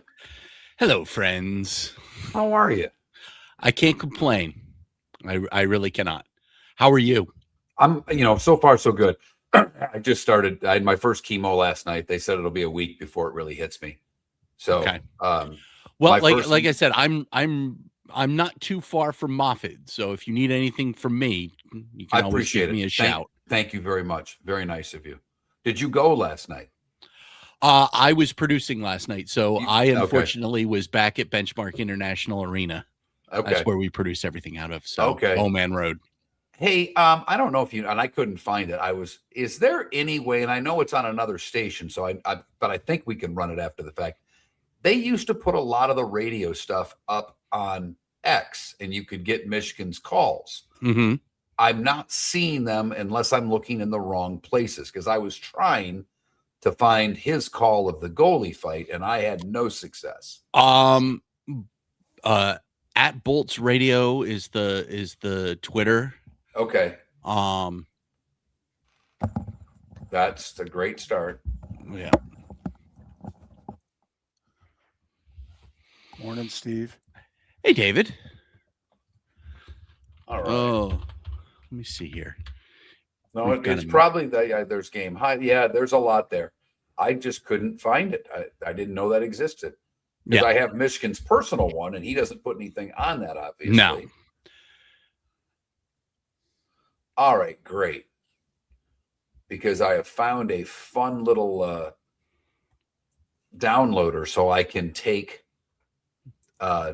X clips, put them into MP4s, and then play them on this StreamYard, and it works out really well. Steve, I just texted you a question, yes or no? Okay. Give me a second here. My phone's in the other room. Give me a sec.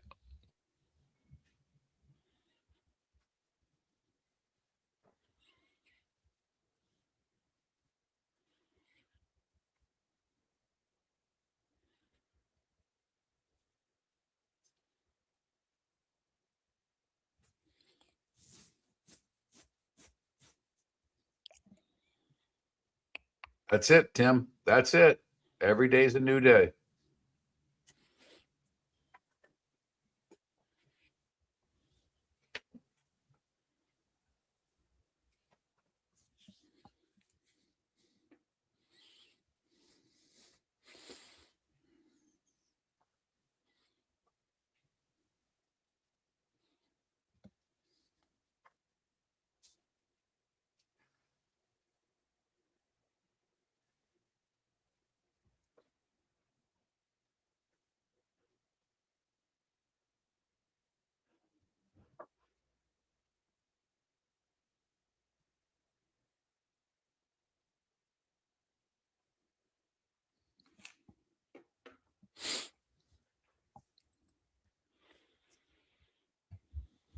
Hopefully I sound okay. I've got a new audio interface I'm working out. Sound great, actually.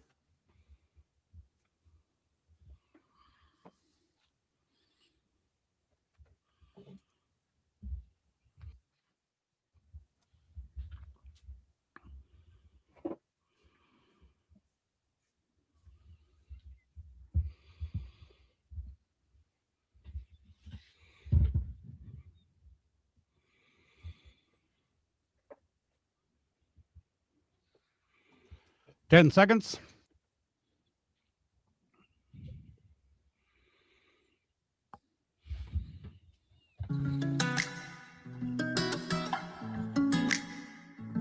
Welcome back to Miller and Moulton. Text the guys what's in your mind at 21,000. That's 21000. And now, here's David Moulton. 22 minutes to the top of the hour. Alex Kennedy will join us 1 hour from now. We'll talk a little NFL. We got a big game coming up in 6 days. We may touch upon that. Steve Carney is kind enough to join us once again, and you know how busy Steve is year-round, but now, with his Lightning radio network work that he does, and of course he covers baseball as well as anyone that we know as a Rays insider. And you got spring training beginning in less than 2 weeks. The season's kind of overlapping here. You can follow Steve on X at Steve Carney, Carney. Top of the morning to you, Steve. How are you? Good morning, David. Yes, I'm wide awake after what was a wild game last night at Raymond James Stadium. How about that? So you've been a part of the Tampa Bay sports scene for well over a generation. Just how big was last night as an event? You know, I mean, you don't have to sell the greatness of the franchise to everybody listening and what have you. But I mean, you know, Tampa's hosted Super Bowls, Tampa's hosted WrestleManias, NCAA tournaments, college football national championship games. But this seemed like it was top 5. Yeah, I really do think that outside of the 3 super, I guess now it would be what 1, 2, 3, 4. I think they've hosted 4 Super Bowls now, and a college football playoff national championship. Really, outside of the actual football games, this was bigger than WrestleMania. Partially because WrestleMania was kind of limited because of COVID, but. I really do think that, this was one of those events that, people are going to look back here living in this city. And when they think of, the big sporting events that happen here, I really do think that Super Bowl 55, when the Bucks won in their home studio or in their home stadium, and this game will probably be 1-2 when it comes to what Tampa Bay sports fans remember. This is bigger than any of the other Stanley Cup wins that the Lightning have had at home, just because of the amount of people that got an opportunity to be there and see it live. 64,000 people at Raymond James Stadium. You can't put 64,000 at Benchmark International Arena. So yeah, I really do think this is probably, in my mind, it's top 2. I think it's the best stadium game that's ever been played. I mean, Mark and I have always held the first one, the Sabres, Penguins, and it snowed, and Sid scored the game winner. Mm-hmm. And it was a big event. It was on January 1st, and many people watched it who normally watch college football. This was amazing. I mean, everything from the Bruins outfits coming off the bus, the Lightning outfits coming off the bus, the Bucks players getting involved dressing as Lightning players, John Cooper as Scarface, a goalie fight. I know. I mean, this was amazing. Yeah, a goal 11 seconds in, first shift of the game, and all of a sudden, we're firing cannons as the Lightning scored, and then to go down 5-1, and then the historic comeback, because the Lightning have never come back from a 4-goal deficit to win a game ever. And so to have all of that happen in one game is just absolutely incredible. It really is. Well, and obviously we know they are at the top of their game right now. Mm-hmm. David and I said it a couple weeks ago when they played Colorado. It's like, sign me up for 6 of these in June right now. And I know the Avs have hit a little skid, although they pounded the Wings over the weekend. But Tampa, has done this largely without Hedman. I mean, this really, we didn't know about the depth of the organization, Steve. And they've had to rely on guys that they maybe weren't expecting to rely on as much. This team should, in theory, continue to stay at this level as they get healthier, right? Oh, absolutely. And you would think they would be able to get better. I mean, they're doing this without Braden Point. And if you're gonna get somebody like Pointer back, around the trade deadline or maybe even a little earlier, that's as good as going out and getting a top 3, a top line guy is getting Braden Point back in your lineup. And you mentioned they missed Hedman for 22 games. They missed Ryan McDonough for a stretch. Kucherov has missed time. Vasilevsky has missed time. This may be, and talking to everybody around the organization, they all believe this might be John Cooper's best coaching job that he's ever done. And that's why I think that when things come down, it's amazing to think John Cooper's never won a Jack Adams. And this might be the year that he actually does it because of all of the obstacles that this team has had to overcome and to be where it is. This is an amazing coaching job. Well, quite frankly, if they give the award to anybody else, honestly, they should then stop giving away the award. And Mark is personal friends with Bednar there in Colorado. But come on, I mean, they're 17-1-1, and as you mentioned, Hedman's only played one of those games. McDonough played like a handful of them. Okay, Vasilevsky, the first month of the season, couldn't stop a beach ball. I mean, it's where they said last night that the Lightning are probably going to keep Hedman on the second power play unit for the rest of the year and go with Radish the rest of the way. Say that out loud.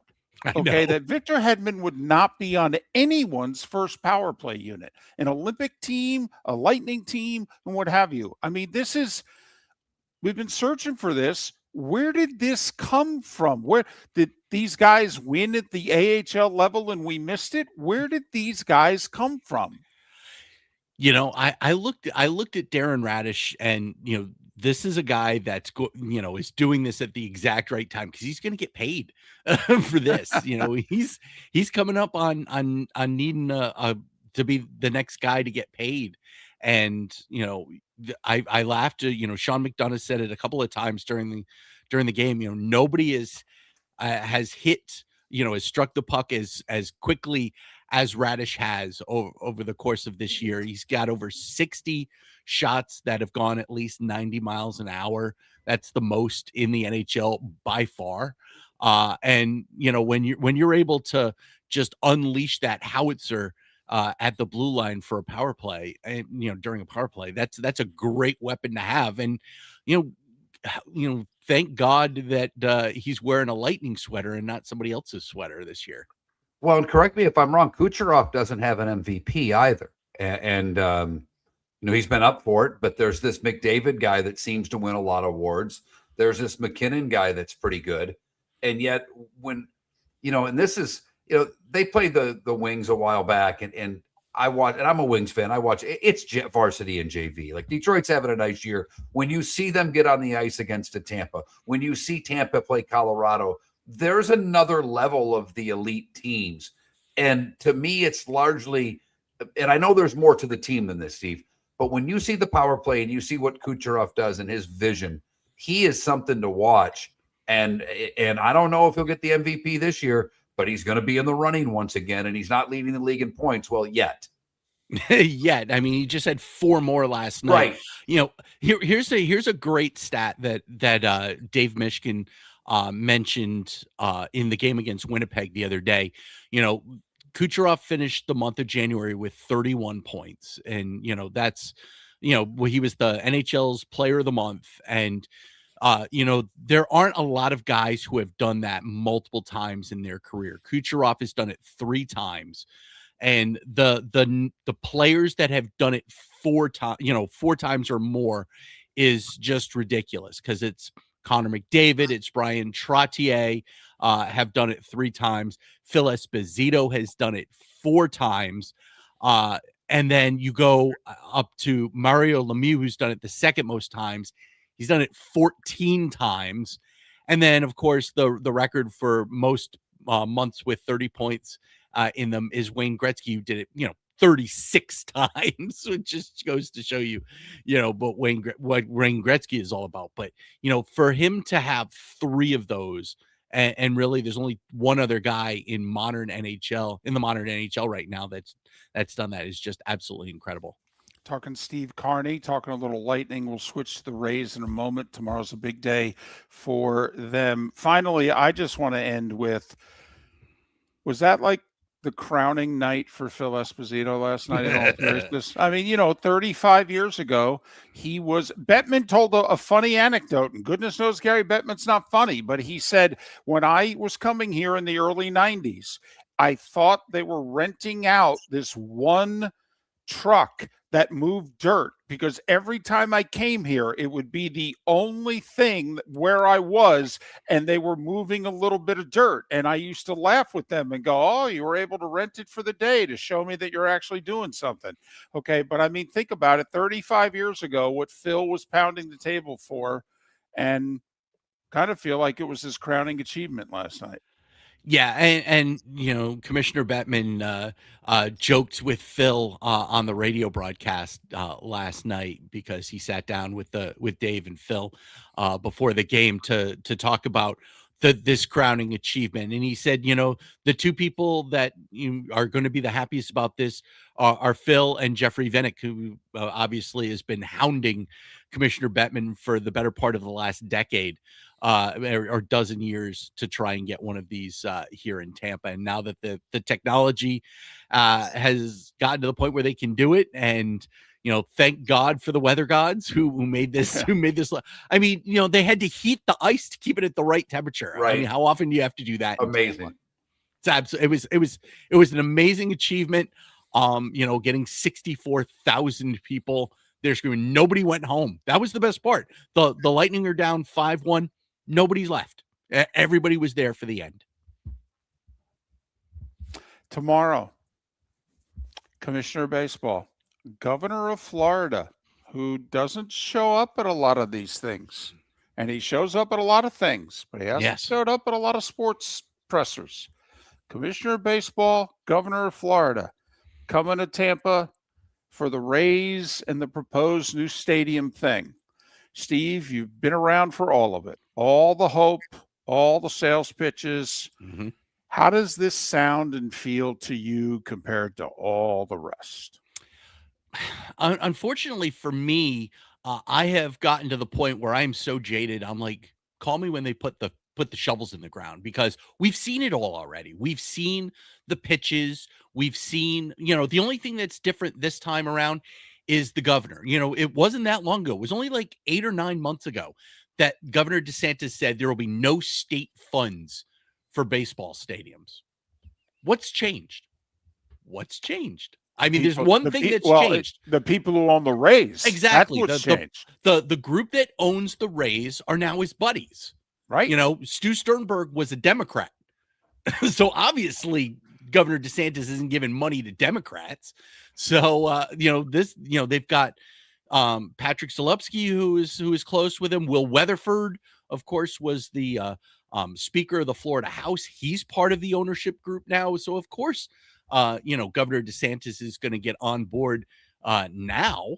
It would have been nice if he could have done this, 4 or 6 years ago, so we could actually have a stadium by now. But that, I'm pleased that we're going to get a chance to see this, but I'm at the point where call me when the shovels are in the ground.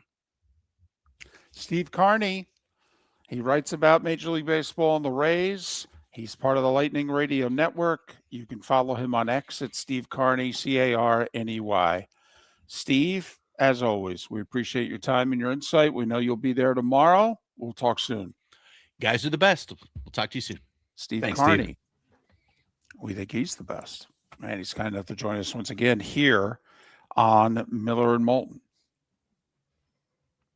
What a night last night was. That's just, and that franchise earned it, deserved it. I'm glad everything broke their way. They deserved last night. And the ticket prices were through the roof on the secondary market and stayed that way. Yep. Not that I could go, but I kept checking, because the hotel I was in for a couple of days before I checked into the hospital, there were quite a few people wearing their Bruins garb. And I'm like, okay, they're going to the game. And, we went out to dinner on Saturday night. That was probably more of a Gasparilla post-party crowd where I was at. But the buzz was there all weekend long, and a huge weekend in Tampa, and they get the coldest weekend they've ever had and pull off Gasparilla with its usual craziness, and then pull off the outdoor game yesterday. And I did not realize that that's the biggest comeback in Lightning history. Didn't realize that either. I was impressed that Cooper never had to put the jacket on. I thought 35 degrees, standing out there in the suit, Not only that, with the the chest hair exposed and what have you, and he's just like, "Yep, this is what we do." I loved it. I loved it. Okay, I love John Cooper. I hope they win the cup. I really do. I love that Mark guy. Miller for Sleep Treatment Direct. They are helping me with sleep apnea. And by helping me, I mean curing me. No more CPAP machine. No more snoring. No more tossing. No more waking up exhausted. Their expert team got me the right treatment fast and hassle-free. If you want to feel energized and get rid of your snoring, call Sleep Treatment Direct today. 444-1741. That's 239-444-1741. Sleep Treatment Direct. Sleep safe and sound. The Cape Coral Police Department is growing, and they want you to be a part of it. They're hiring new officers. Starting pay is between $74,000 and $90,000, depending on your experience. And with a $10,000 hiring bonus, you can be making $100,000. Enjoy paid holidays, off-duty details, plenty of OT opportunities. They're also hiring dispatchers and professional staff. So go to CapeCops.com. CapeCops.com. Be brave, be best, be Cape. Your roof is your home's first line of defense. At Pelican Roofing of Florida, Ronnie John and their team bring years of experience to protect what matters most, your family and your business. From residential repairs to large-scale commercial roofing, we deliver honest work, fair pricing, and quality you can trust. An upgrade on your roof can lower your insurance costs. Don't wait for a leak to turn into a disaster. Call the experts at Pelican Roofing today. 1-866-9-PELICAN. That's 1-866-9-PELICAN. Online at PelicanRoofingCompany.com. CCC 1332512. Let's talk the big differences between Floormeisters and the big box store that sells flooring. Floormeisters is family owned. They do flooring, not doors, nuts and bolts, or weed killer. They specialize in it. They know it. Floormeisters backs their installer, so if there's ever an issue, good chance the boss, TJ, will come out and make it right. Floormeister's prices beat the box stores every day of the week. When you think flooring, think Floormeisters in Naples. Floormeisters.com. Real people, real prices, real quality selection. The Floormeisters, just keeping it real. Hey, football fans, Jimmy the Beef Guy here. This is coming up fast. Wait, did you just beat me? You mean I can't say soup? Whatever. So, guys, if you're having a football party, don't wait till last minute. Remember, guys, our beef packages come with the beef, the gravy, the bread, the peppers. All you have to do is heat and serve. So call me now or stop in one of our 2 locations in Bonita Springs or Fort Myers. And again, guys, please don't wait till last minute, man. Put your orders in now. At the Diamond District, we've built our inventory since day one. We never pass on beautiful jewelry. For years, we've chosen exceptional diamonds and fine jewelry. And when you buy with love for 2 decades, your vault fills with extraordinary jewelry. That's why we're emptying the vault now through Valentine's Day. Enjoy rare pricing on jewelry chosen to celebrate love, connection, and commitment. Will you be mine? Starts with diamonds from the Diamond District. Hablamos Español. Visit Jason and Todd at the Diamond District. This is Miller and Moulton.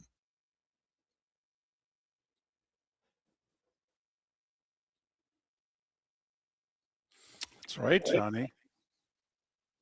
That was something. I know, baby Jules. Isn't it amazing? Has Paula chimed in yet? I don't think so, because she probably would have jumped up and down. She saw you this morning.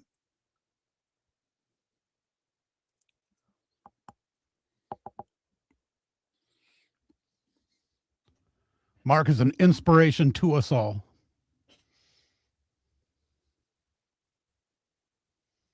There you go, Paula.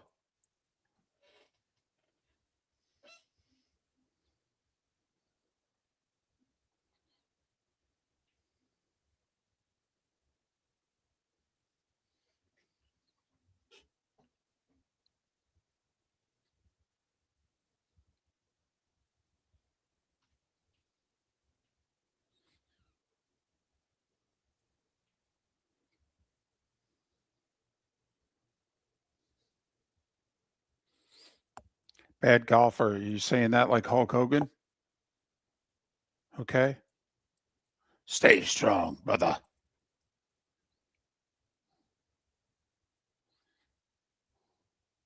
Oh, Mark and I were texting one another Sanford and Son clips.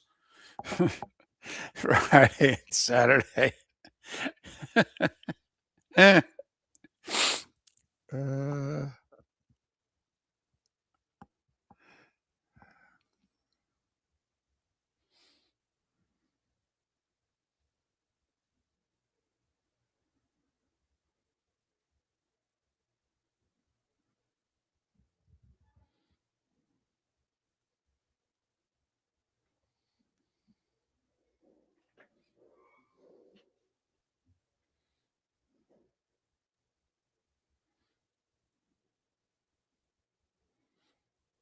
That was the only thing that I thought of last night when who was the wrestler that they had right before the start of the game?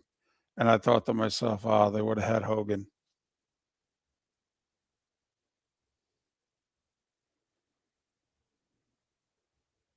At least I think they would have.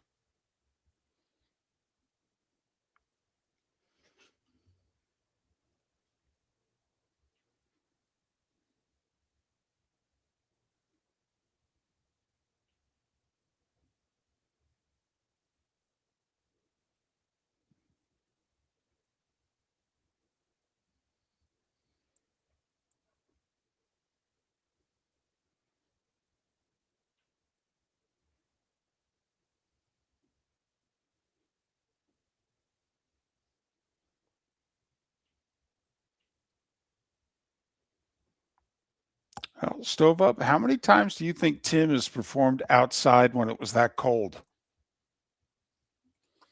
Because I'm guessing you could count it on one hand.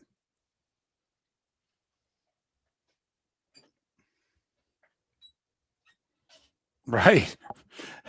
Yeah, maybe two fingers. Right.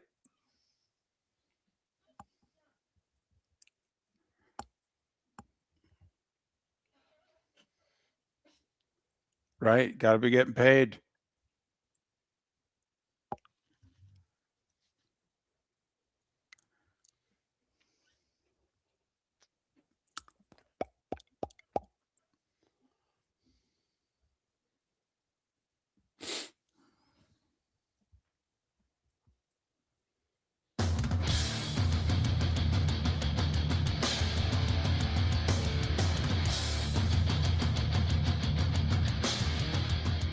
You're listening to Miller and Moulton, coming at you from the Floor Studios. Floor Meisters, keeping it real. And now, here's Mark Miller and David Moulton. We are halfway home on this first Monday of February, Super Bowl 60 week. Miller and Moulton, millerandmoulton.com, Miller_Moulton on X. We'll talk a little football with Alex Kennedy coming up in about 35 minutes' time. If you're just joining us and you're not taking in the show via twitch.tv or the Miller and Moulton YouTube channel, well, it's not just myself and Rick Church like it was on Friday. We have a very special co-host, Mark Miller. Very special. You know, I can't take a day off. It's what we do. We've said it for years. It's talking. And once I asked the nurses and they said it was fine for me to set up shop here, I did. And let's work. It's what we do. It's Super Bowl week. How can you miss Super Bowl week on a sports show? Who do you think had final say, the nurses or the doctor? The nurses. I saw the doctor for 3 seconds. Come on. The nurses are here all the time. They're the ones that do the work. Hey. And I'm not just saying that because one's in the room right now.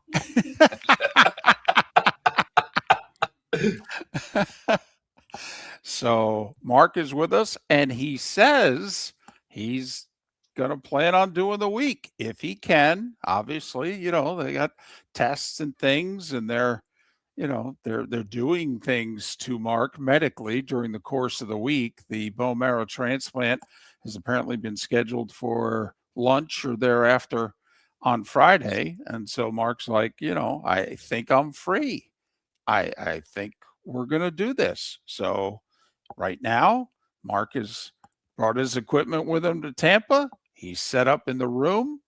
There are times like right now in which the nurses need to draw some blood or do a few things, give him some pills, and he has to step away from the show. But otherwise, Mark's been with us from the beginning, and he will be with us through the end. 2 hours from now. Rick Church in our Southwest Florida studios, keeping us on the air. Miller and Moulton, millerandmoulton.com, Miller_Moulton on X. Our poll question: what'd you watch last night? There were 3, quote, big things on TV last night.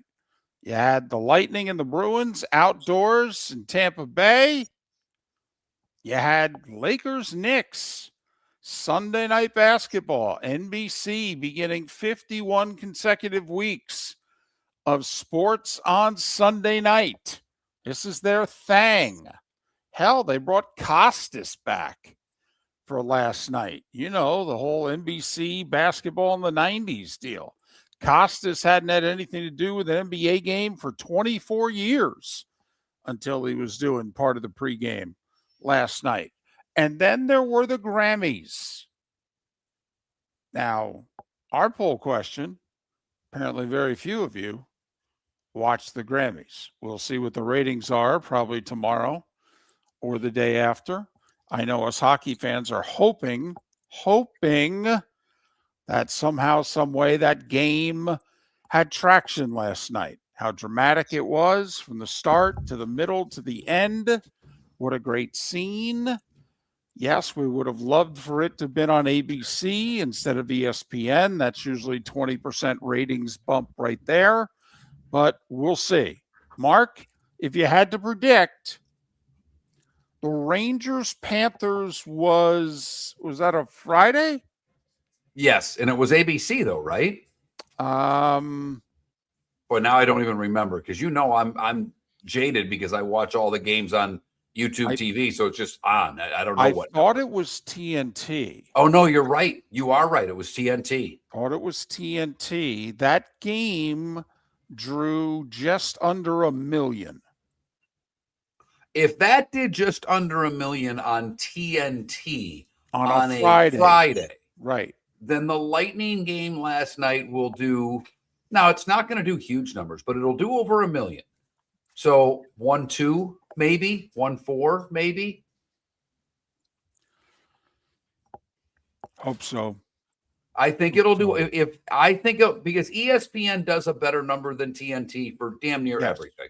Yeah, that is true. So that bump right there, the fact that it was Sunday, not Friday, right, I think will help. Although it was a Friday of a holiday weekend, because I think the Thursday was January 1st, so I think it was Friday, January 2nd. But it's still a Friday where people are going out and having a life. Right. So Sunday night, I think the fact that it was cold in Florida keeps people in.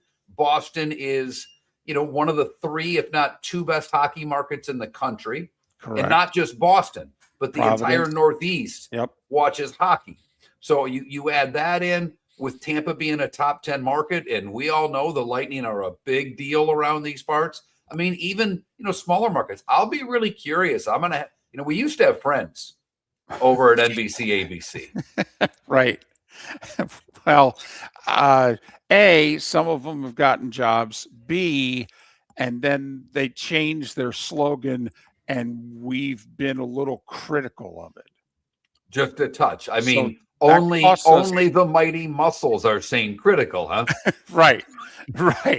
Okay. We haven't spoken very positively about the fact that instead of sounding like they cover news in Southwest Florida, they sound like they're doing it in Gulfport now. But that's a whole other story.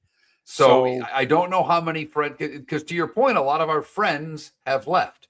I mean, I think I'll actually be able, because some of our friends are in the market I'm in now. Yes. I think we'll have a lot better shot of getting Tampa numbers than Southwest Florida numbers. But I do think, look at this I don't know. I think that the hockey team's more popular than the Rays.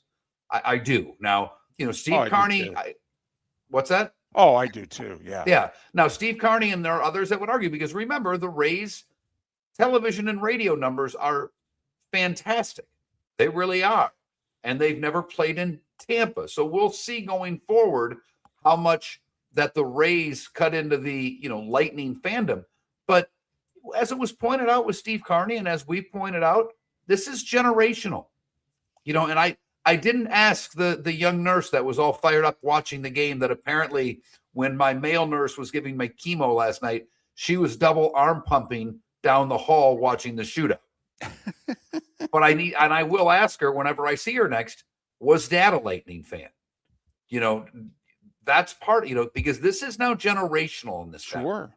This is dads taking kids to games, and kids are now adults.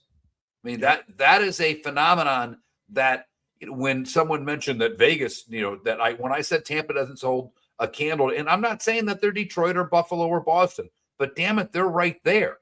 But they've done this long enough that the people who jumped on board early now have kids that are fans.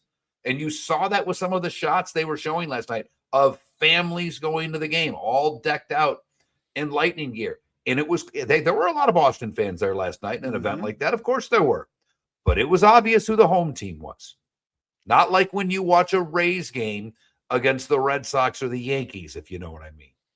So when we started the interview with Steve Carney, you had to step away for a moment and, you were talking to your nurses and what have you.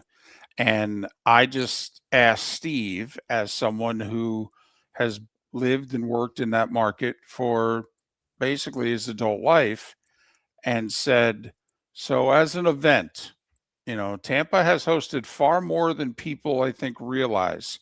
4 Super Bowls, a WrestleMania, a college football national championship game, maybe 2, in fact. But I know they hosted an Alabama-Clemson one, the one that was decided on the final play of the game. Never mind, obviously, St. Pete hosted a couple World Series and blah, blah, blah. Well, just the one, actually, because the other was the pandemic. And he said, outside of the Bucs home Super Bowl win, he said, that's the second biggest thing that's ever happened here. Okay. He goes, without question. He said, we've hosted 3 other Super Bowls, but, the Bucs weren't involved in them. And he even said, it's 1 in 1A. And the Bucs Super Bowl, remember, was during COVID and there were only 20,000 people at it. But, he goes 1 in 1A, the Bucs winning the Super Bowl at home in the Stadium Series event last night. And he said it was definitely bigger than WrestleMania. And Steve is not anti-wrestling either, but he just said, no, I was here for all of it. I'm just telling you. I think that if you judge it, you and I probably we're not like network executives, David, but we do judge things a little on what's going on social media. You more on X, I'm all over the place. And if you were on any social media last night, there were people posting about the game. It was, I don't know how much it was trending, but it was out there, whether it was Facebook, Instagram, TikTok, X. People were talking about the Winter Classic, and the game delivered. Thank goodness for the goalie fight in the end of the second period, because it's 5-1. And for whatever reason, Hagel took an extra shot at Swayman. He jumps him, throws a quick shot, and Vasilevsky was at mid-ice quickly. By the time Swayman got up, Vasilevsky's at center ice, and I loved the shot they showed of the Boston bench with audio and Pasternak saying, let him go, because it's a gray area for the league, David. They love the notoriety that they get from goalie fights. They don't want them that often. No, and they almost stopped it. Correct. But almost stopped it. Because there was a scrum going on, and the linesmen are involved in the back linesman who's at center ice at that point, between center ice and the blue line. He skates down into the scrum to start getting players away from one another. That's when Vasilevsky skates to center ice. Obviously, again, no crowd. If he's yelling down the ice, Swayman can hear him where he might not be able to in a packed crowd with noise, if you know what I mean. And they get after it. And they were close to stopping him. And they had the video of the Boston bench and all the Boston, let him go. And they did. And because it was the only fight, they don't get tossed. Right. They each get because minors. If there was another fight going on, they would have received, it's the second fight, they would have been thrown out of the game. So a lot went right. And then Tampa takes advantage of the 5-on-3, another late penalties called. and they score 2-5 on 3 goals, another power play goal. All of a sudden, it's 5-4 to the third, and it's into the third. It's game on. Did you see Kucherov after the game? Okay, in which he just said, "Yeah, we call him Tyson now." Outstanding. So what'd you watch? That's our poll question last night. The outdoor game, Lightning Bruins, Knicks Lakers, or the Grammys? Think we only fix windows? Think again. Your local Glass Doctor Home and Business does so much more to upgrade your home. We custom build stunning shower and bath enclosures, install sleek glass doors and windows, and can bring fresh life to foggy or cracked panes. Need a glass tabletop or a statement mirror? Yep, we do that too. If it's glass and it's in your home, we're the team to call.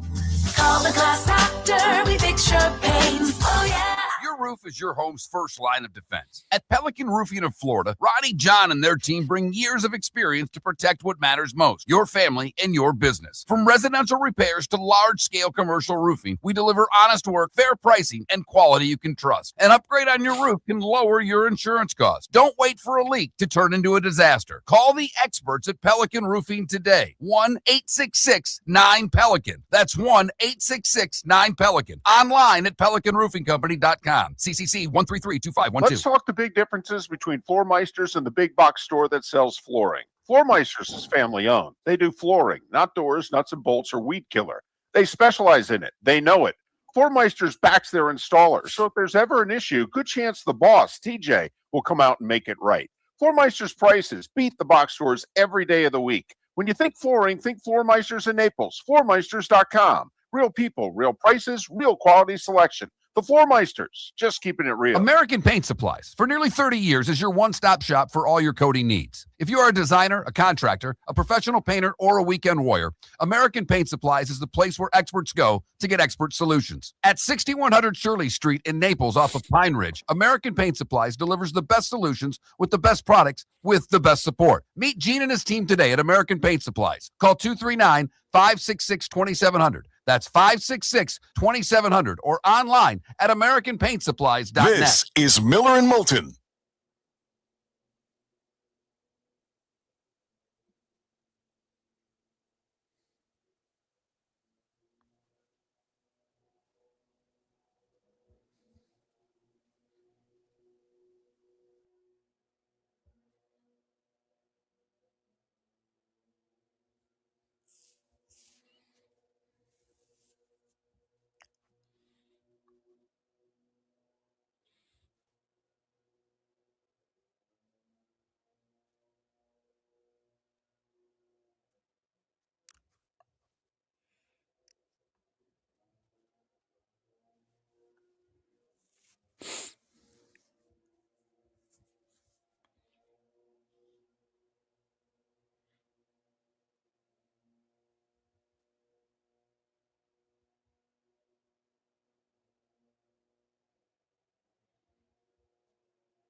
I did not see. I saw a story that I don't know if I believe that I got to check on, that Damon got a sponsor's exemption to the Waste Management and sent an autographed polo as his. It could be a BS story, but it's funny. I'm like, that's because, he ripped his shirt off the 1 year after he had the ace, didn't he? Mm-hmm.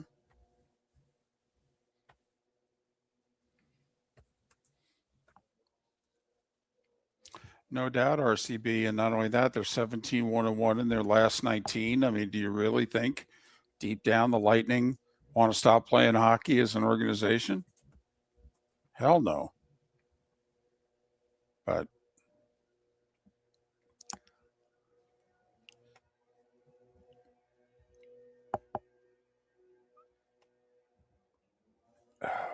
damn.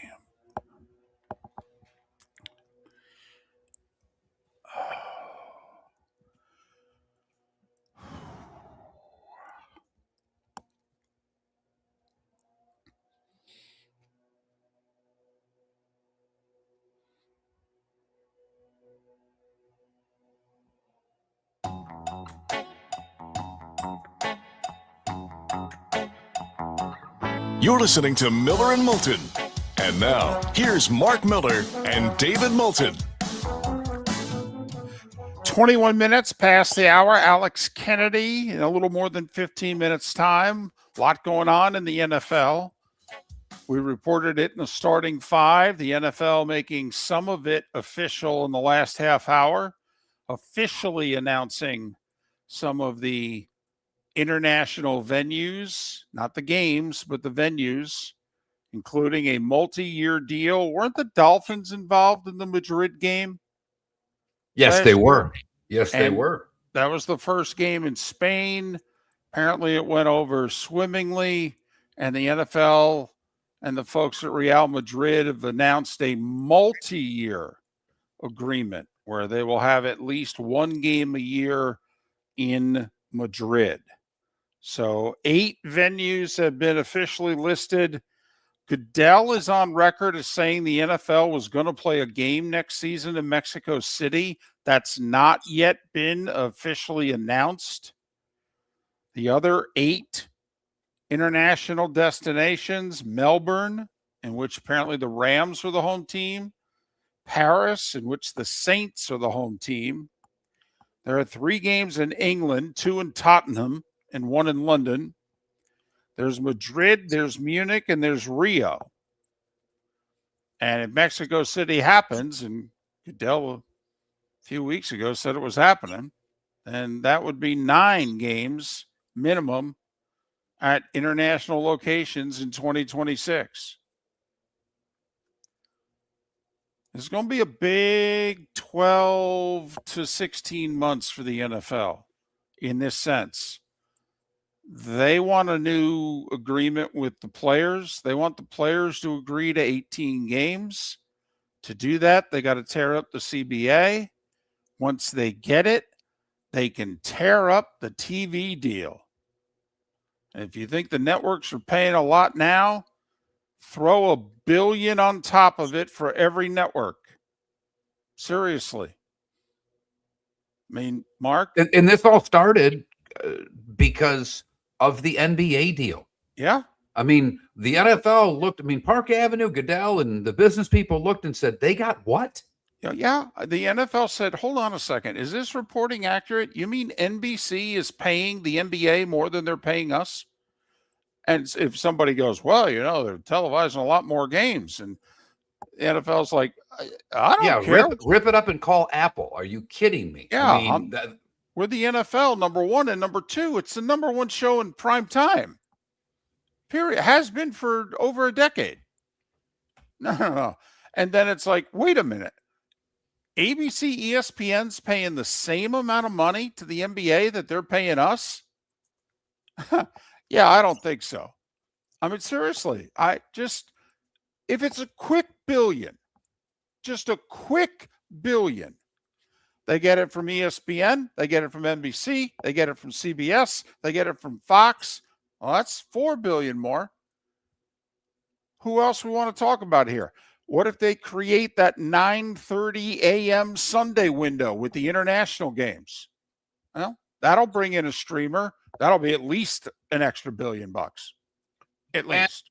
I don't know if one really has to do with the other, but I believe it was over the weekend or on Friday, the purchase of the Red Zone and NFL Network and all of the entities that go along with that happened where ESPN now has that. It was Friday. Yeah, right? Went through. Paperwork went through. It's right. done. I mean, we knew it was happening, but there was still a chance that someone could stop it, and they weren't going to stop it. But right.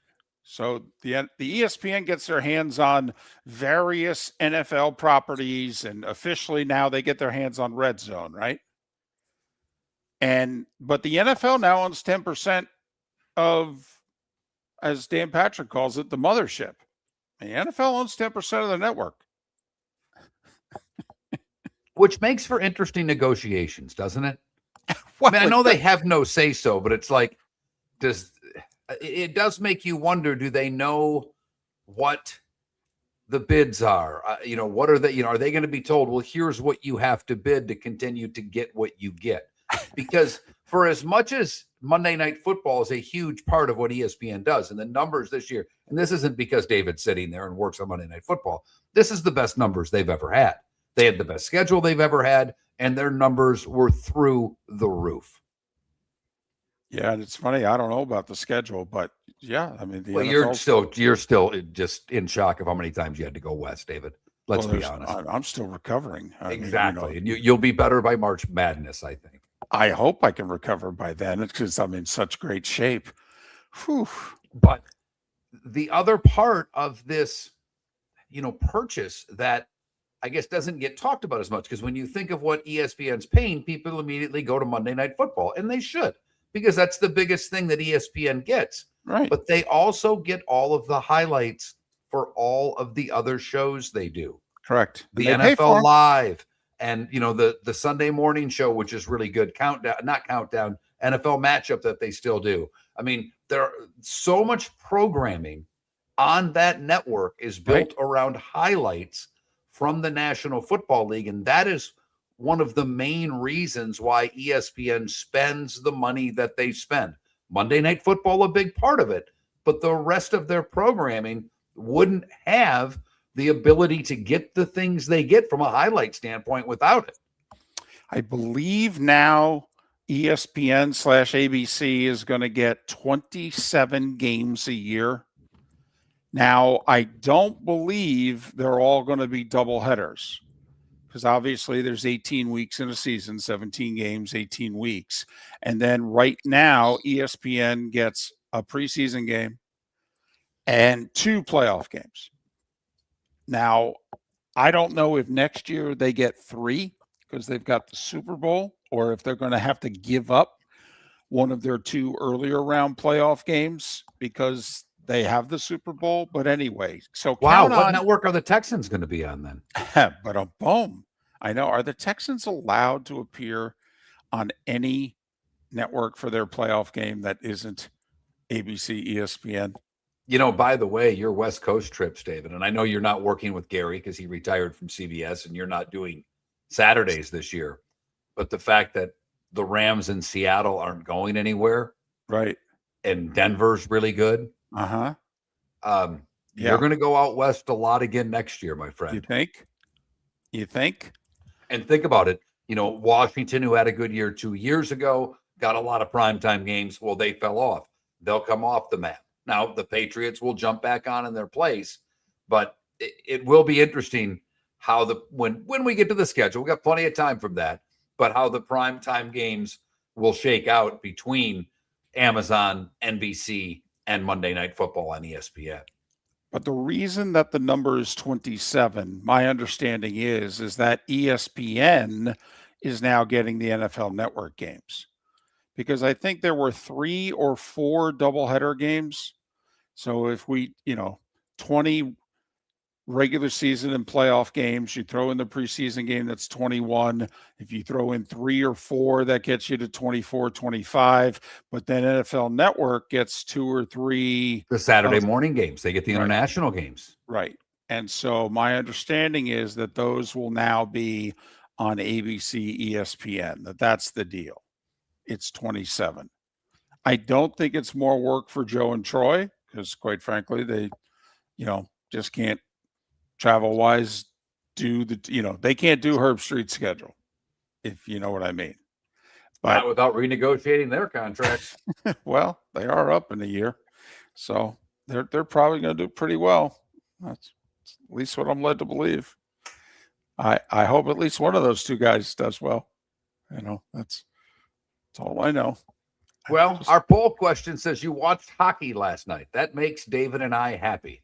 You watched hockey far more than you watched the NBA on NBC. 50% of you said you watched most of the Lightning Bruins game. 37% said none of the above. 13% said the NBA. And David, we're more than halfway through this show, and there is not one person who has said they watched the most of the Grammys. Well, I'm not that surprised with our audience, to be honest. We'll be very curious what the national numbers are.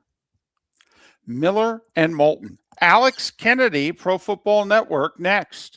Your roof is your home's first line of defense. At Pelican Roofing of Florida, Ronnie John and their team bring years of experience to protect what matters most, your family and your business. From residential repairs to large-scale commercial roofing, we deliver honest work, fair pricing, and quality you can trust. An upgrade on your roof can lower your insurance costs. Don't wait for a leak to turn into a disaster. Call the experts at Pelican Roofing today. 1-866-9-PELICAN. That's 1-866-9-PELICAN. Online at pelicanroofingcompany.com. CCC 1332512. American Paint Supplies, for nearly 30 years, is your one-stop shop for all your coating needs. If you are a designer, a contractor, a professional painter, or a weekend warrior, American Paint Supplies is the place where experts go to get expert solutions. At 6100 Shirley Street in Naples off of Pine Ridge, American Paint Supplies delivers the best solutions with the best products with the best support. Meet Gene and his team today at American Paint Supplies. Call 239-566-2700. That's 566-2700 or online at AmericanPaintSupplies.net. Let's talk the big differences between Floor Meisters and the big box store that sells flooring. Floor Meisters is family owned. They do flooring, not doors, nuts and bolts, or weed killer.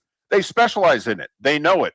Floor Meisters backs their installer. So if there's ever an issue, good chance the boss, TJ, will come out and make it right. Floor Meisters prices beat the box stores every day of the week. When you think flooring, think Floor Meisters in Naples. FloorMeisters.com. Real people, real prices, real quality selection. The Floor Meisters, just keeping it real. Mark Miller for Sleep Treatment Direct. They are helping me with sleep apnea. And by helping me, I mean curing me. No more CPAP machine, no more snoring, no more tossing, no more waking up exhausted. Their expert team got me the right treatment, fast and hassle-free. If you want to feel energized and get rid of your snoring, call Sleep Treatment Direct today. 444-1741. That's 239-444-1741. Sleep Treatment Direct. Sleep safe and This sound. is Miller and Moulton.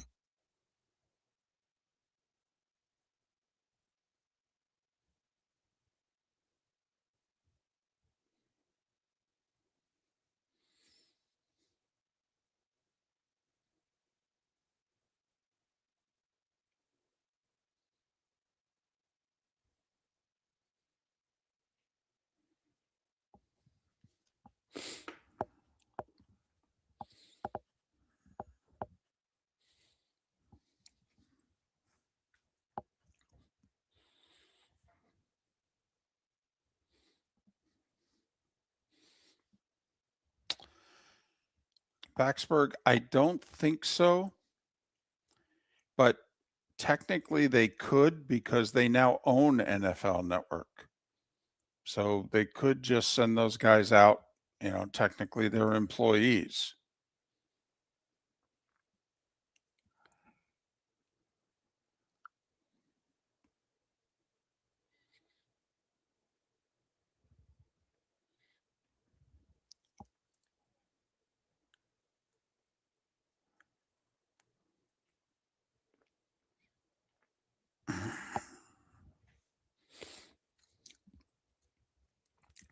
By the way, November 7th is the great college football Saturday right now on paper.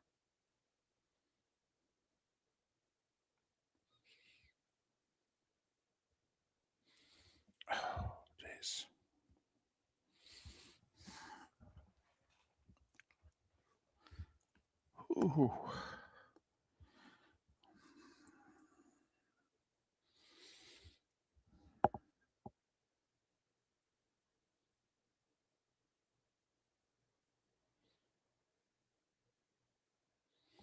Yes, it is, Ari. Or Aaron.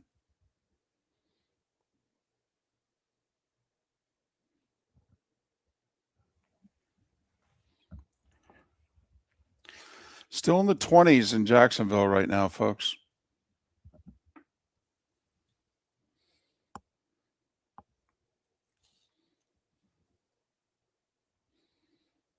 Some places it's inched into 30, 31 degree territory, but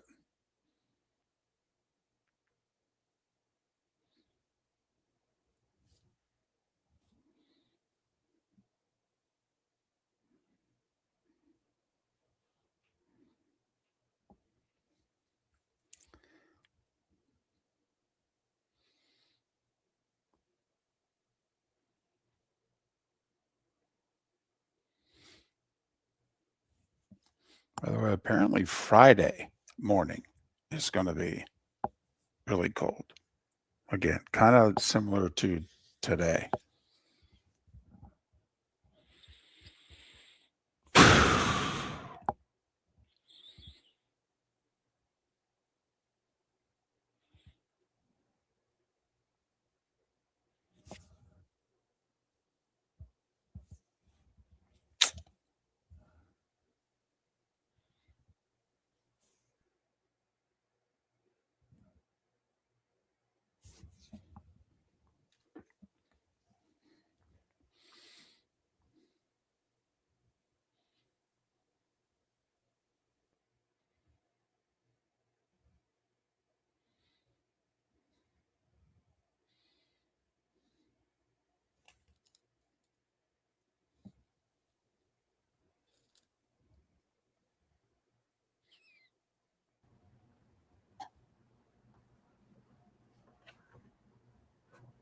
Good morning, Alex.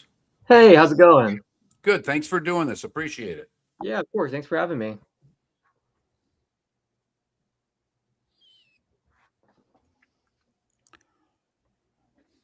Mark, I saw your tweet. Hope you're doing okay, man. That's props to you for doing this from a hotel room, but hope you're doing okay. Actually, hospital room, but yes. Sorry, I meant to say hospital. Hey, you know what? We joke, Alex, on this show we work. You know, I mean, I'd be going stir crazy for 4 hours not doing this. So while I can, we work. Where you're in Tampa? I saw 813. Yeah, so you're in Tampa. Yeah, Okay. I'm in Tampa, but yeah, hoping, you know, it's obviously a tough battle. So props to you, man. Like you said, probably a first in Moffat history, huh? I think so. You know, I mean, it's funny that here we go. But the nurses have been great. That's great. You're listening to Miller and Moulton. And now, here's Mark Miller and David Moulton.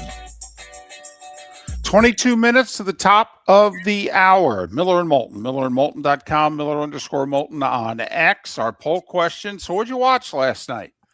The outdoor hockey game, the Lightning and the Bruins, Knicks, Lakers, and the NBA. I had a double dip on NBC. Or did you watch the Grammys? So far, I think the Grammys are in for a rough showing. They're not doing well in our poll anyway. That Mark Miller, the David Moulton, Miller_Moulton on X. Alex Kennedy works for Pro Football Network, PFSN 365. Alex, he's in charge of content of both football and basketball. You can follow Alex on X at Alex Kennedy NBA, Alex Kennedy NBA. Alex, it's David and Mark. Thanks for doing this. How are you? I'm doing well. How are you? Well, we're doing well. It was nice for you and Mark to chat during the break. You're based in Tampa, and Mark obviously is there. And for those that are not watching on Twitch or YouTube, Mark, part of the show today, broadcasting live from Moffat Cancer Center. We've been live from many a place, never from Moffat. The ambiance at the shootout in Naples at the Ritz-Carlton, a little better than Moffat, David, but you know, you got to do what you got to do. What about the cookies? Okay. Do the cookies at Moffat compare to the cookies with the Shark Shootout? Haven't gone cookie yet. Maybe we'll find out. Went ice cream All right. last night. It was fine. Not Ben and Jerry's, but you know what? You take what you can get. Alex, one of the reasons we wanted to talk to you, obviously it's the beginning of hype week, but a lot of business has transpired during the latter part of the month of January. And here we are on the first Monday of February. So all 10 head coaching vacancies have been filled, whether they've been officially filled or not. Curious if there's one or two that are maybe a little off the radar in which you're like, you know what? I kind of like what this team did.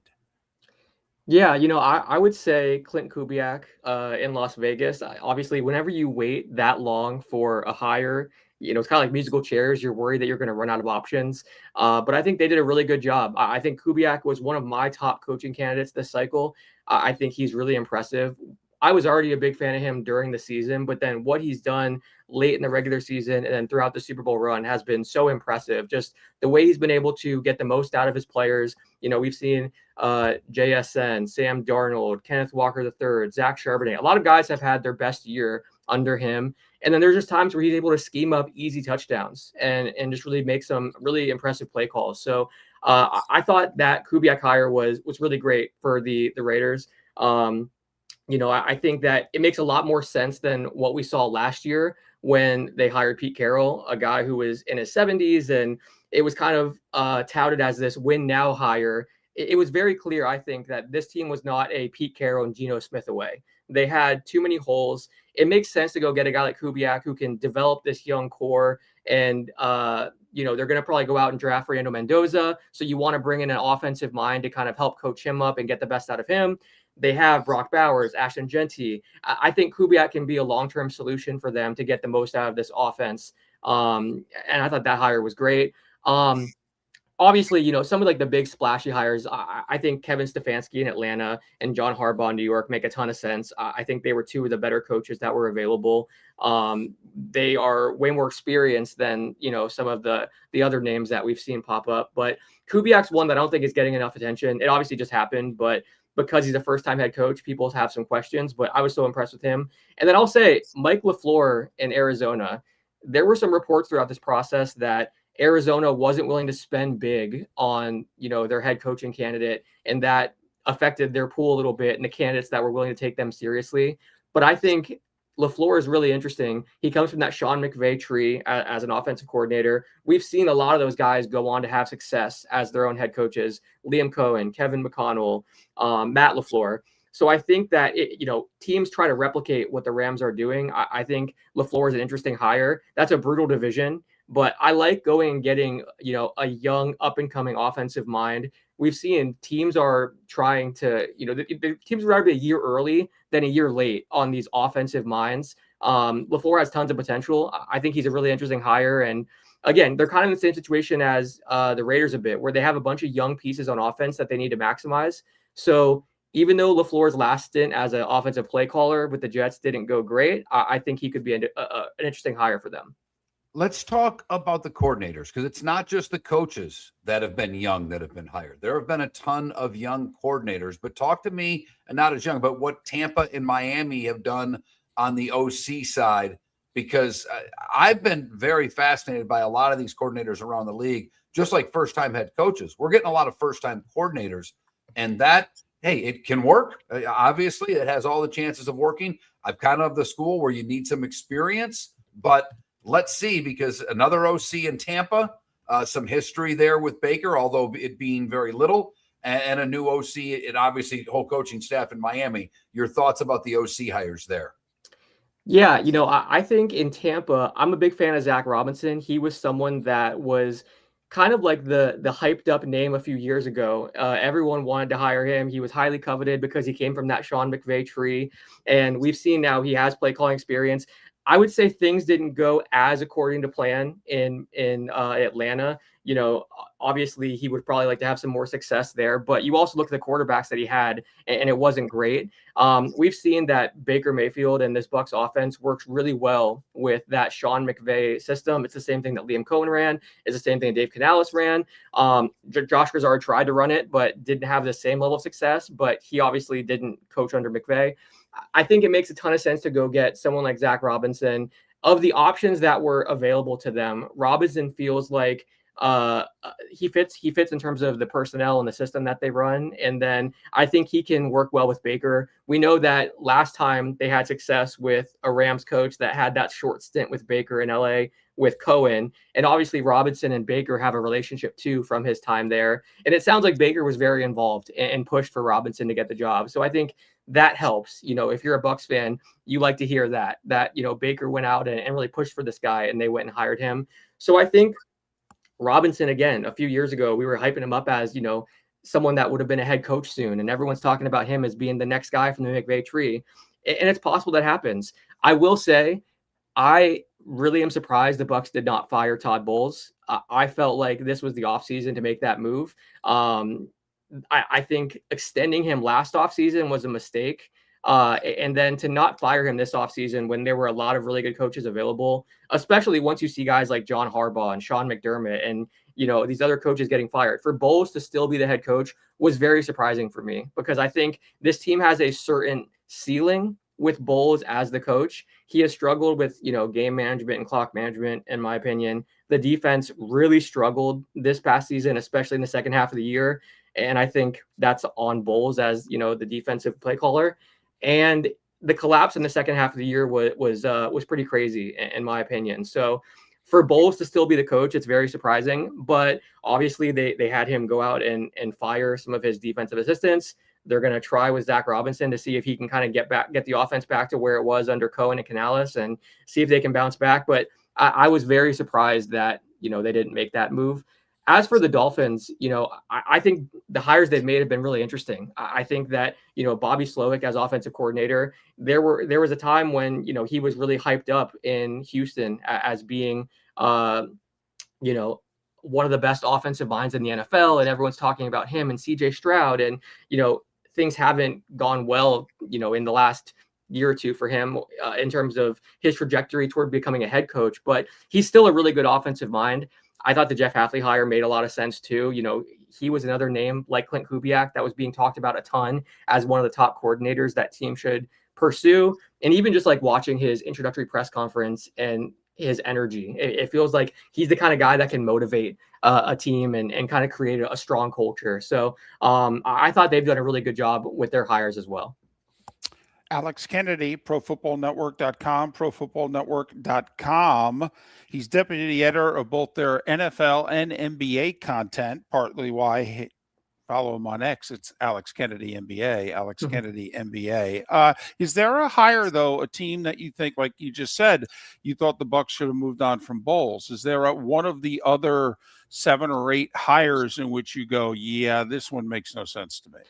Yeah, I feel bad throwing him under the bus here, but Mike McCarthy in Pittsburgh was shocking to me. I've seen the reaction from Steelers fans, and they were frustrated with that hire because I think with Mike Tomlin, the big knock on him was in recent years, he can get you to the playoffs, but can he really take you on a deep playoff run and win a Super Bowl?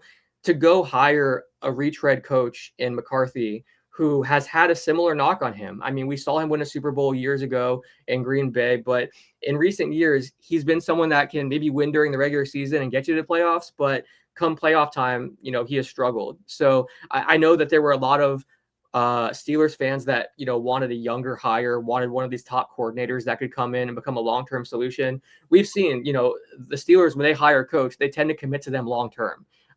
So to bring in someone older like McCarthy, who has had his struggles. Granted, he's won a ton of games in the NFL. He's very respected, but I'm not sure I would have hired McCarthy with some of the options out there. There was a report that Chris Shula was the coach that they were targeting, the Rams defensive coordinator.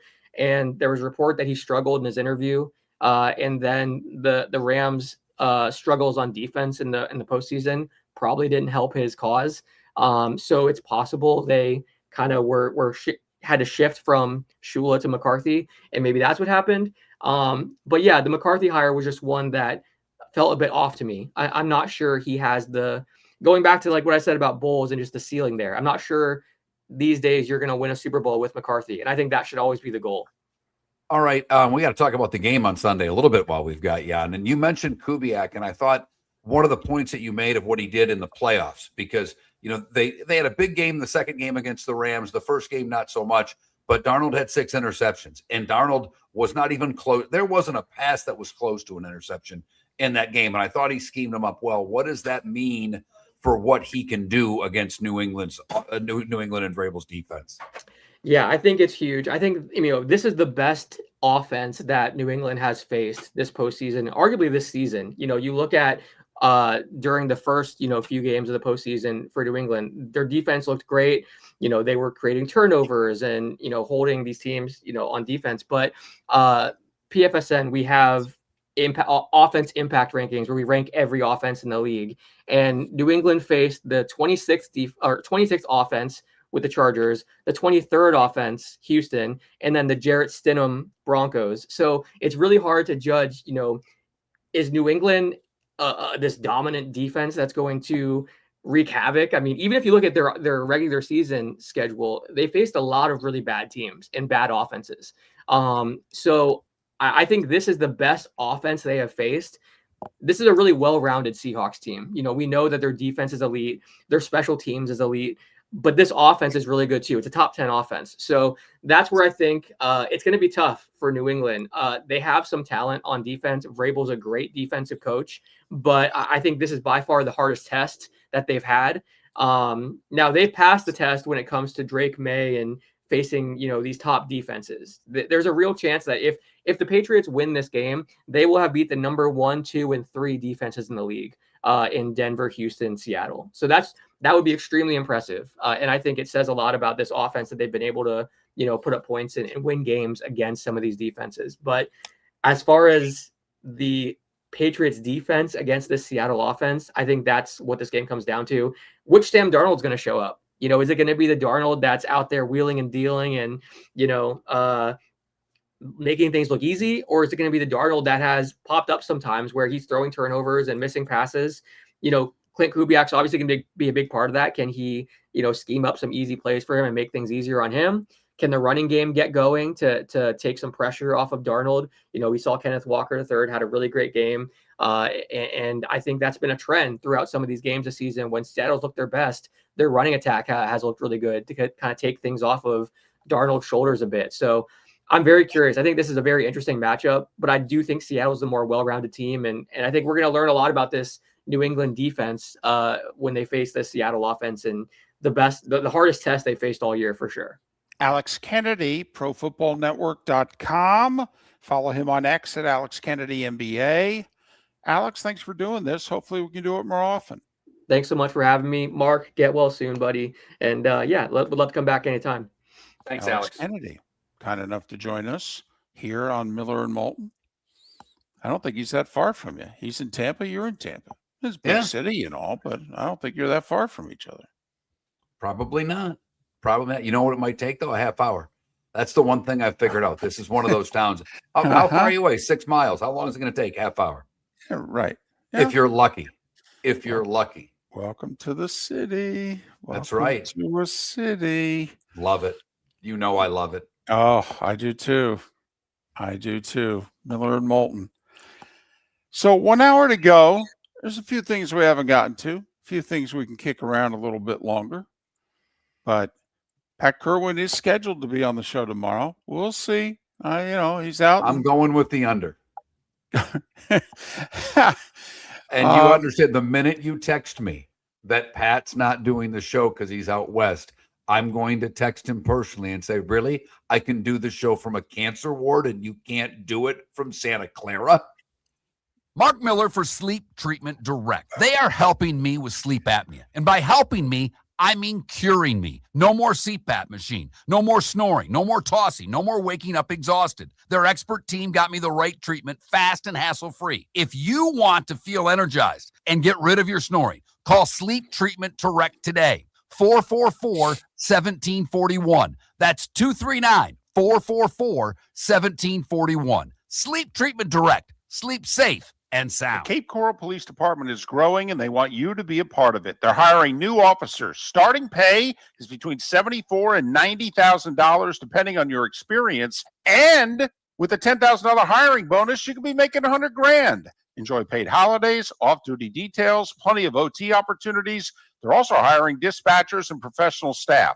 So go to capecops.com. capecops.com. Be brave, be best. Be Cape. Your roof is your home's first line of defense. At Pelican Roofing of Florida, Ronnie John and their team bring years of experience to protect what matters most, your family and your business. From residential repairs to large-scale commercial roofing, we deliver honest work, fair pricing, and quality you can trust. An upgrade on your roof can lower your insurance costs. Don't wait for a leak to turn into a disaster. Call the experts at Pelican Roofing today. 1-866-9-PELICAN. That's 1-866-9-PELICAN. Online at pelicanroofingcompany.com. CCC 1332512. Get ready, Southwest Florida. The Southwest Florida Ag Expo is back. Now's the time to save big with the Mega Pass, your all-in-one ticket to the fun, one low price. Get you one-day admission and unlimited midway rides. Mega Passes available online through February 26th at swflagexpo.com. Don't wait. Grab yours. Get ready for roots, rides, and real fun. Lee County,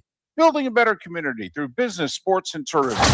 Hey, football fans, Jimmy the Beef Guy here. This is coming up fast. Wait, did you just beat me? You mean I can't say soup?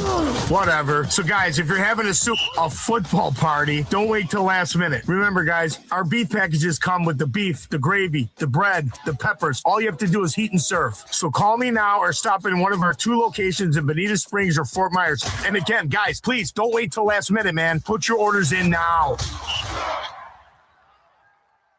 At the Diamond District, we've built our inventory since day one. We never pass on beautiful jewelry. For years, we've chosen exceptional diamonds and fine jewelry. And when you buy with love for 2 decades, your vault fills with extraordinary jewelry. That's why we're emptying the vault now through Valentine's Day. Enjoy rare pricing on jewelry chosen to celebrate love, connection, and commitment. Will you be mine? Starts with diamonds from the Diamond District. Hablamos Español. Visit Jason and Todd at the Diamond District. This is Miller and Moulton.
Rick, whoever Otis is, he is texting you. I let him know that you don't monitor this text line. Yeah, he's a big fan of the afternoon show. I hope David comes back. We got about 15 seconds here. Yeah. You got it.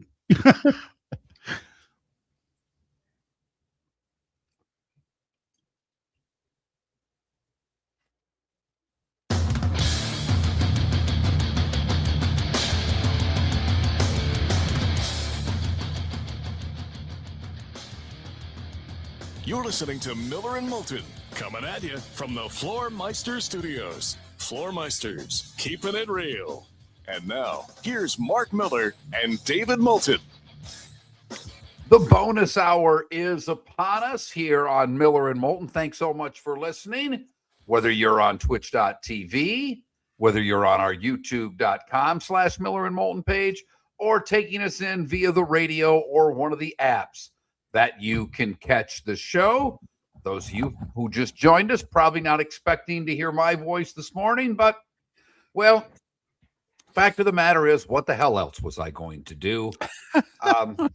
I checked into Moffitt Hospital yesterday, and after I got the lay of the land from the nurses and the tech and a couple of different medical things I had to do, I said, well, I do this little radio show for a living. Are you guys going to have a problem? At that point, I had already had my studio set up in my hospital room, but I said, are you going to have a problem with me doing the show from over there? And they thought it was great. They were all very supportive. The doctor came in a little later. I asked him, he's like, I don't care.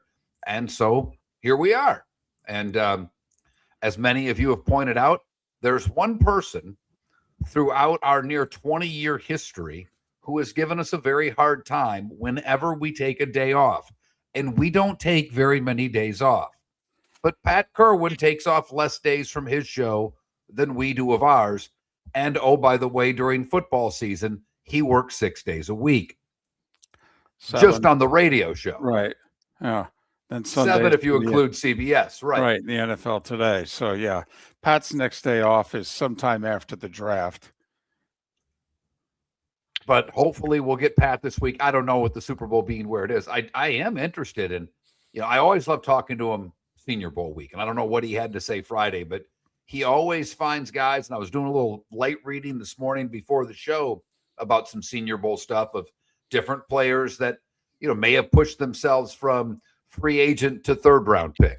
From second round, there was one lineman who may have gone from second round pick to first round pick.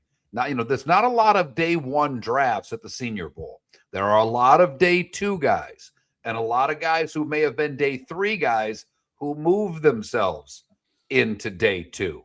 So curious always what Pat thinks of what happened in Mobile. Well, and there were 30 guys that canceled. And we don't know if that's because they were in the title game. We don't know if that's because of the weather and a problem getting there. Or if for whatever reason, very late in the process, they and their agents decided, don't need the Senior Bowl. Let's wait for the combine. And look, going to the Senior Bowl won't change. They got a lot of other things they can do. But when you have the running back from Indiana, who was the featured back, showing up and doing well at the Senior Bowl, he only played in 16 games this year, and the center guard from the Hurricanes there also showing up at the Senior Bowl and having a pretty good week. Obviously there were a lot of conflicts with travel. There had to be. We had weather that we hadn't seen across the country in quite some time. So forever. Right. Yeah, exactly. So I'm sure the reasons are fine, but I just thought it was fascinating that the running back from Indiana and the center from Miami who played in the Natty were at the Senior Bowl. Well, and Pat pointed out, and Dad Shook remembered it because he just put it in our chat room, that Pat was talking to the Indiana running back and asking him, kind of what's the secret sauce, some of what you do, blah, blah, blah. And that the running back pointed out he's not even invited to the combine. So think about how important last week was in Mobile for him.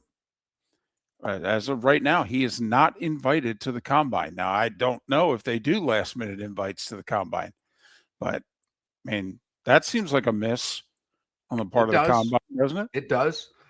We've not talked a lot of college hoop because we've been talking a lot about the Winter Classic, which was just a massive success in Tampa last night. Unbelievable. And along those lines, Mark, I do just want to pass along one message that we got on X, in which he said, somewhere in America, there was a kid who watched their first NHL game last night, and they saw big hits, tons of goals, a goalie fight, Pirates, and a Cuban cigar aficionado behind the bench. They've got to be hooked. A great job by the league. Super. It's tough for me, and it's not really nostalgia, but when you had the best player in the world at the time playing in the first one ever, it snowed, and he had the game-winning goal. Right. You set the bar really damn high. Yes. I mean, you set it so high that for 40, I think last night was the 50th time they did it, or 49th time they've done it. 49, 46, something like that. Yeah, it's like high 40, somewhere Okay. between like 45 and 47, I think. Okay, so they've done a few of these. If it's not the best one, it's the best one since the first one. Right. And that was, if I remember right, a New Year's Day on NBC. Correct. In which they got a great slot, obviously. And then, it looked phenomenal because it literally was snowing for the second half of the game, and Crosby scored the game winner in the snow. I mean, you got to be kidding me. It was brilliant. And last night's, I hope people watched. I know people did in Florida. I know people did in the Boston area. We've pointed out for the longest time, Tampa's a terrific hockey market. Terrific. Where we got our start in Fort Myers, Naples, it's the second or third best television market in the country that does not have an NHL team. Milwaukee, Providence, Fort Myers, Naples, all kind of fluctuate with 1, 2, and 3 in that category. So we know they were watching where we came from. But I've got to be honest, where you live now, I don't know if they were watching in Jacksonville. I doubt it. Don't know if they were either.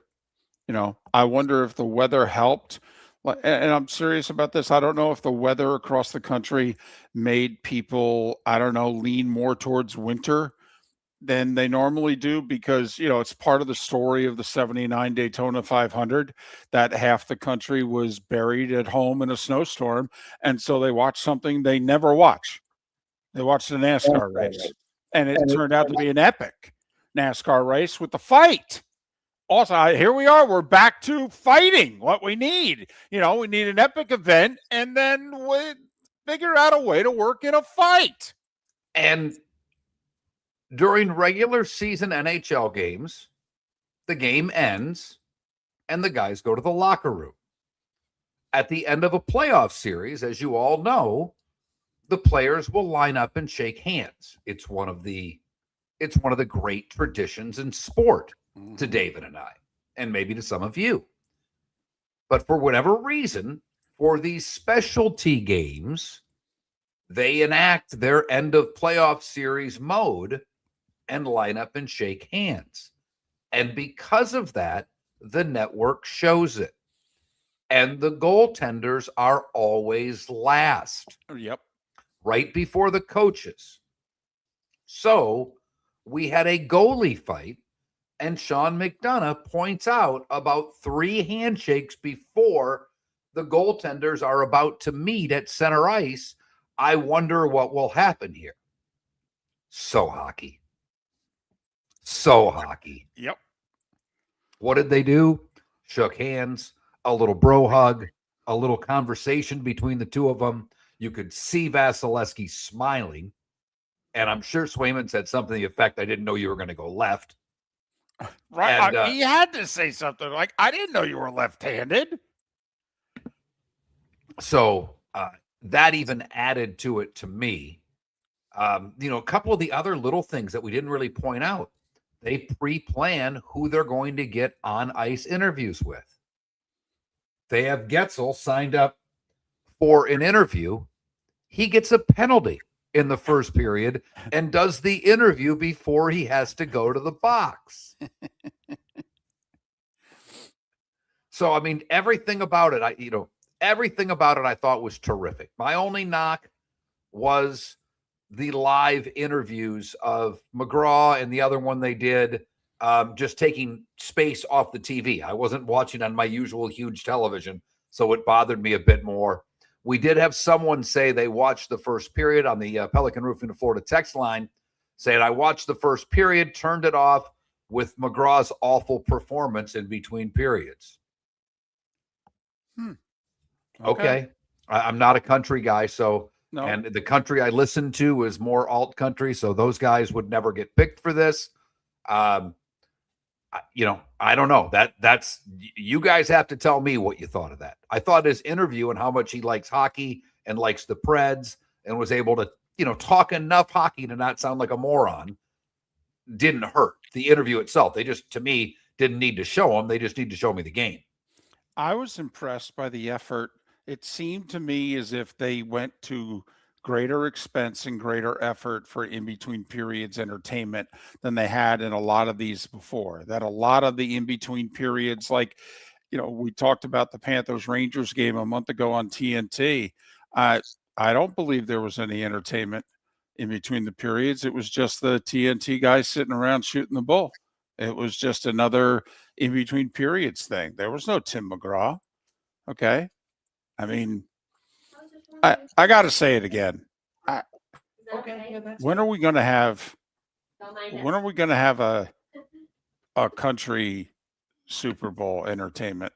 I mean, are they waiting until Nashville gets their Super Bowl in a few years because the stadium's going to open in a year? They'll test it 3 or 4 years from now. We'll probably have a Nashville Super Bowl. But then again, we had the Stones in Detroit, not Motown. Okay, they don't necessarily line up the musical guest as per the city, which they should. But, I mean, when I saw Tim McGraw performing, I thought to myself, at what point are we going to have a country? And I'm not a country guy at all, by the way. But at what point are we, going to get a country halftime at a Super Bowl? Not with who's running the halftimes now anytime soon. Well, we'll see. We'll see how this goes in 6.5 days. This could be the ultimate litmus test right here. There's no doubt because, every year, despite the fact that most of you have complained every year that Jay-Z has been picking the acts for the halftime numbers have been through the roof. Yes, they have. Through the roof. Yep. For two reasons. One, those of us that don't care, don't turn the television off. We go to the other room, we get a drink, we use the bathroom, whatever the case may be, and some people tune in just for it. A lot of people pointing out Tim McGraw is still around. I don't know. And you and I aren't country guys. We're the wrong guys to ask. I don't think he's relevant in country anymore, but that could be me. Miller and Moulton. When we come back, there's one topic that I haven't gotten to that I want to, and I know Mark wants to talk a little college hoop. Good, bad, and ugly. What's on tap? Today was the day when, 25 minutes away. American Paint Supplies, for nearly 30 years, is your one-stop shop for all your coating needs. If you are a designer, a contractor, a professional painter, or a weekend warrior, American Paint Supplies is the place where experts go to get expert solutions. At 6100 Shirley Street in Naples off of Pine Ridge, American Paint Supplies delivers the best solutions with the best product with the best support. Meet Gene and his team today at American Paint Supplies. Call 239-566-2700. That's 566-2700 or online at AmericanPaintSupplies.net. Let's talk the big differences between Floormeisters and the big box store that sells flooring. Floormeisters is family owned. They do flooring, not floors, nuts or weed killer. Possible. I would love another cup of coffee. Floormeisters packs their college. So if there's ever an issue, good chance the boss, TJ, will come out and make it right. Floormeister's prices beat the box stores every day of the week. Flooring, Floormeisters and Naples. Floormeisters.com. Real people, real places, real quality selection. Floormeisters, just keeping it real. Get ready, Southwest Florida. The Southwest Florida Ag Expo is back. Now it's time to save big with the Mega Pass. Your all-in-one ticket to the fun, one low price. Get you one-day admission and unlimited midway rides. Mega Passes available online through February 26th. At SWFLAgExpo.com. Don't wait. Grab yours. Get ready for roots, rides, and real fun. Lee County, building a better community through business, sports, and tourism. Your roof is your home's first line of defense. At Pelican Roofing of Florida, Ronnie, John, and their team bring years of experience to protect what matters most, your family and your business. From residential repairs to large-scale commercial roofing, we deliver honest work, fair pricing, and quality you can trust. An upgrade on your roof can lower your insurance costs. Don't wait for a leak to turn into a disaster. Call the experts at Pelican Roofing today. 1-866-9-PELICAN. That's 1-866-9-PELICAN. Online at pelicanroofingcompany.com. CCC 13325. This is Miller and Moulton.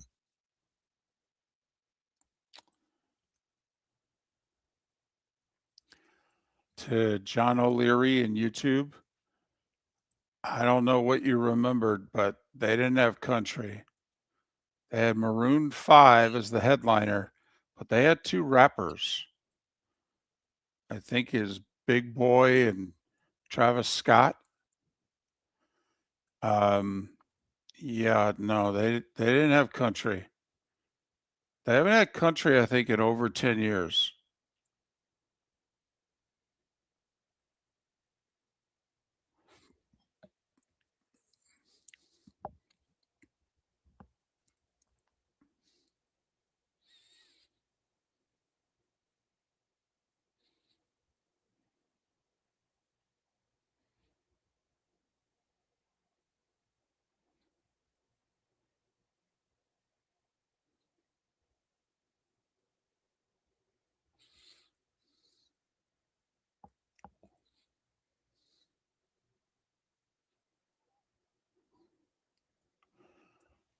That long ago? Huh. I just took you off screen because your mic was still on. Yeah, I thought I gotta make sure I look at it because you got to really press this mute button for it to. That's fine. I don't care. They came and Now- made the bed. I made my bed this morning. Then they came and gave me new sheets. I wouldn't have gone through all the trouble. Now, to the gentleman who talked about the Atlanta Super Bowl and country, the 30 years ago Atlanta Super Bowl had country. Clint Black, Tanya Tucker. So I did watch the some Grammy highlights. I wanted to watch the in memorandum or in memoriam or whatever they call it. Right. And I was a little miffed because at first it was Reba for like everybody, but they had separate ones. They had like a all-star band, if you will, with Post Malone / Chad Smith doing Ozzy.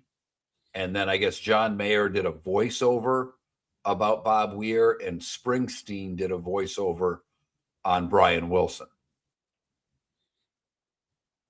Okay. And apparently Cher talked about herself and forgot to do the award for Album of the Year. Right. Fantastic. Exactly. And then she came back in and, oh, crap. I think Kendrick Lamar won it. And she said Luther Vandross because the album was Luther. And, oh, my God. And oh my God. Trevor Noah's hosting. He goes, I love live TV. God, that's fantastic. Oh, my goodness. Not only are you wonderful, you're epically fast. Of course.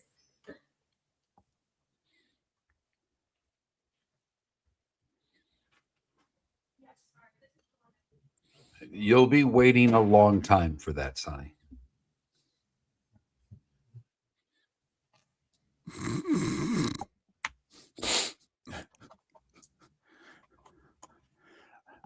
I don't think he could get an Outback Bowl.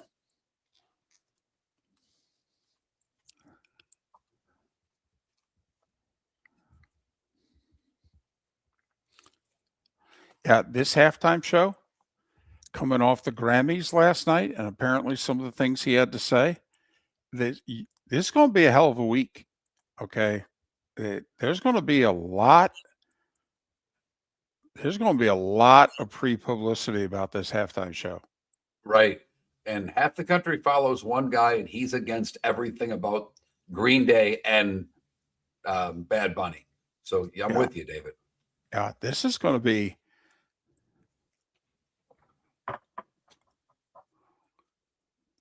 Fox News is going to be all over this. All over this.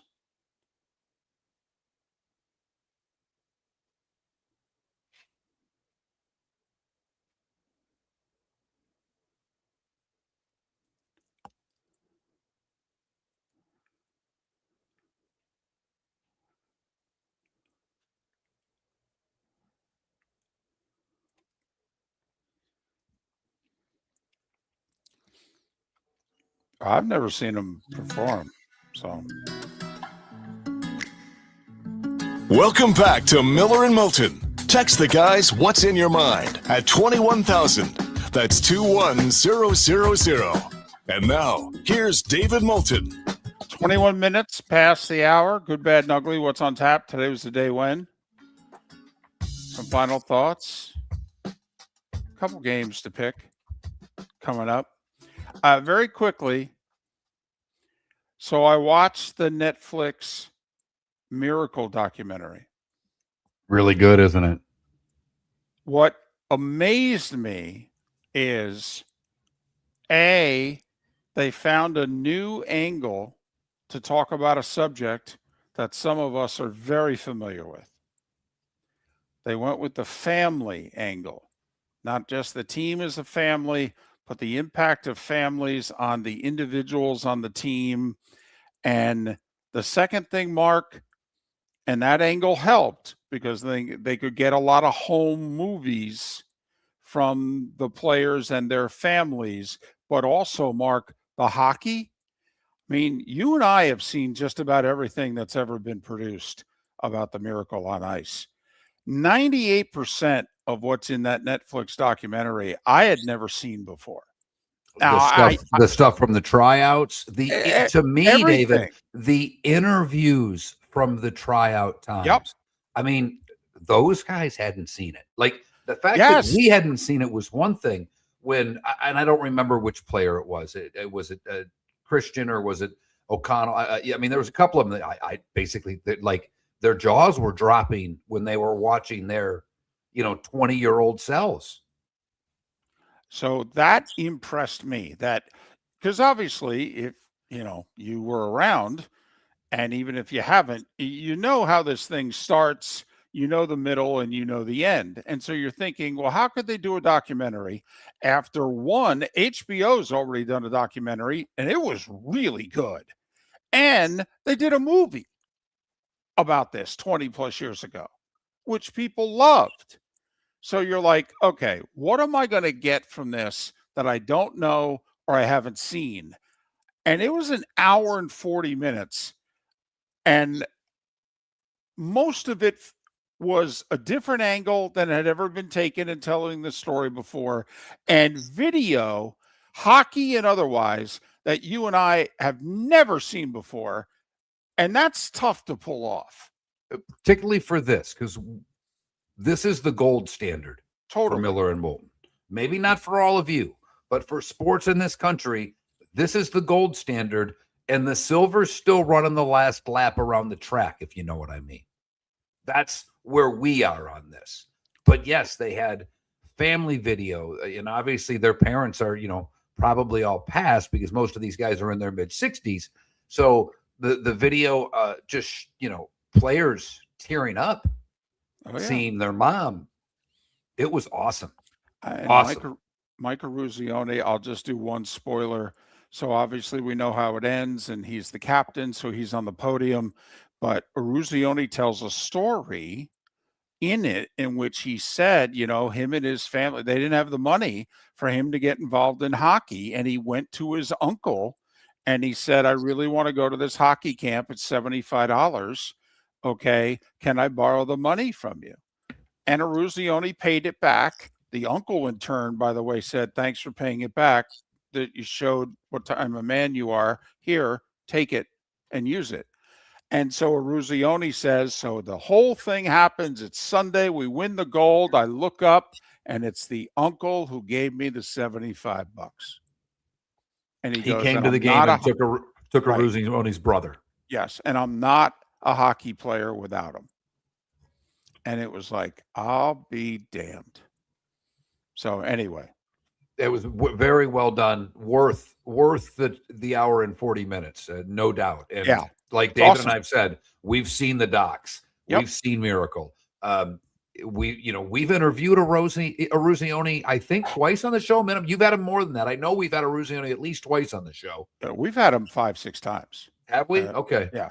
We've talked to Mike, there's a few others I wish we'd have talked to, the Christians and the Broughtons and what have you. But yeah, Mike's great. And it was really well done. And like David said, you see some things. I thought, and I knew Eric Heiden was at the games, but the interviews with Heiden were terrific. Yeah. Of how much he was a hockey player at heart. He's a speed skater. He obviously played. So it was really well done and worth your time. It's hard to transition off of that in anything because you and I could do the rest of the show on that team and those games. But, college hoop was pretty solid again this weekend. The system took a beating.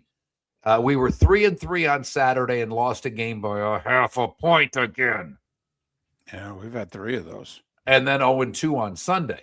But a couple of things. We brought up the Gators already on the show. They look terrific in pounding Alabama. Terrific. That was after just whacking South Carolina following their loss to Auburn. Kentucky repays Arkansas for beating them last year in John Cal's first game against his old team. And Kentucky gets Arkansas over the weekend. And we might have to start paying attention to Illinois in the Big Ten because Michigan ended up beating Sparty by 12. They dominated the whole game. Sparty had a good start to the second half, actually took a lead after being down nearly 20 points in the first half. But Michigan showed why they're one of the elite teams in the country. I am interested, by the way, Duke's really good once again, but the ACC doesn't have a lot.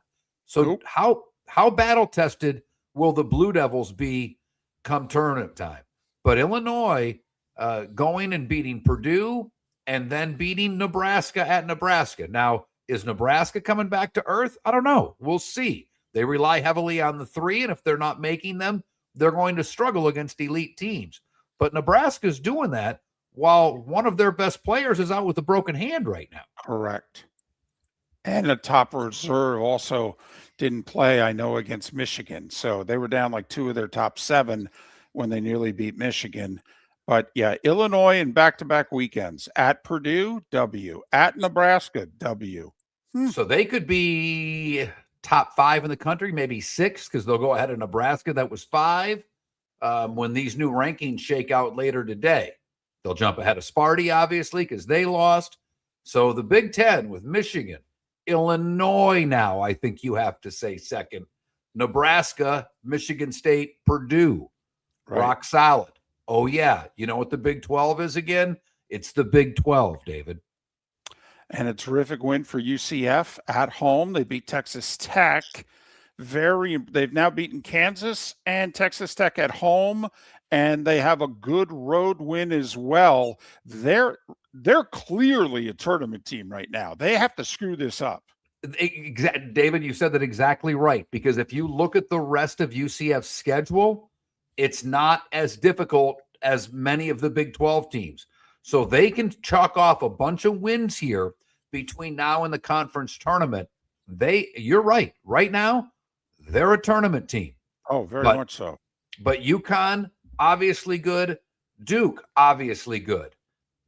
They're not getting as battle-tested late in the season as others are. I think UConn, St. John's later this week, I think. And there's not much in the Big East really to test UConn. And UConn has looked bored at times because of it. But you're right, Mark. Okay, Duke, like last year, don't know how tested they're going to be in conference. Think about it, by the way.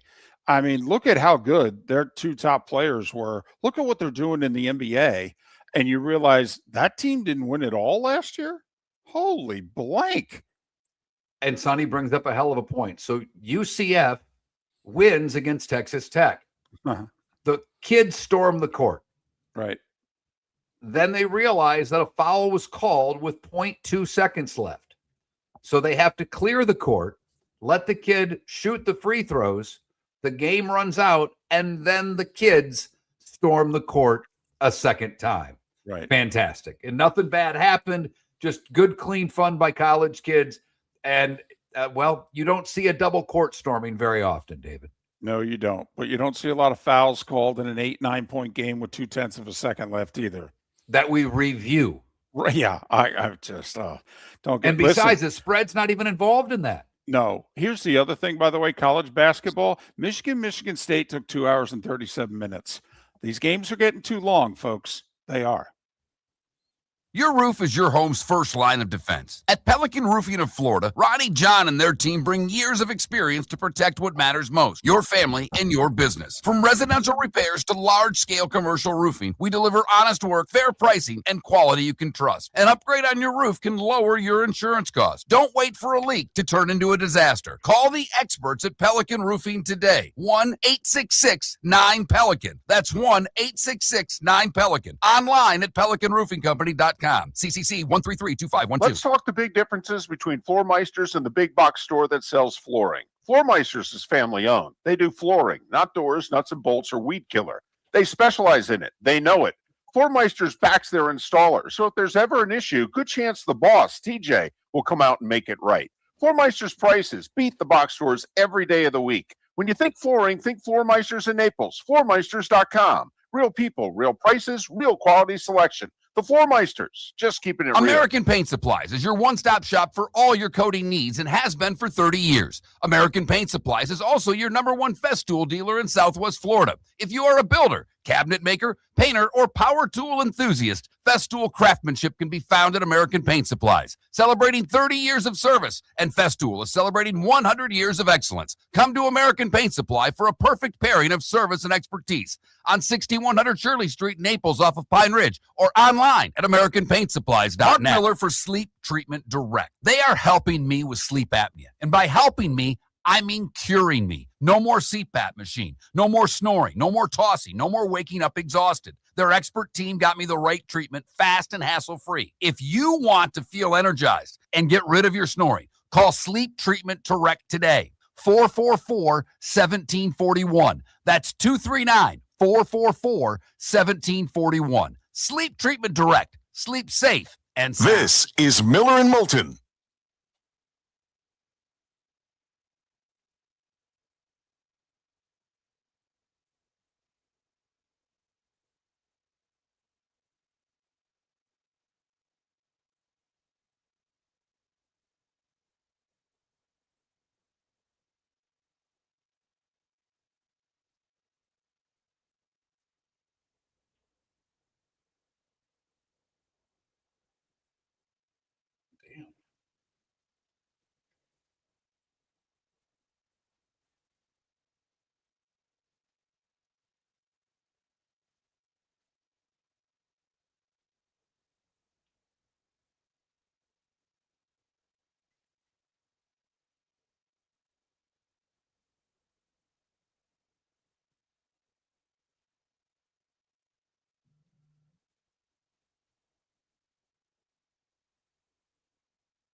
Most people are saying it's the Kansas kid.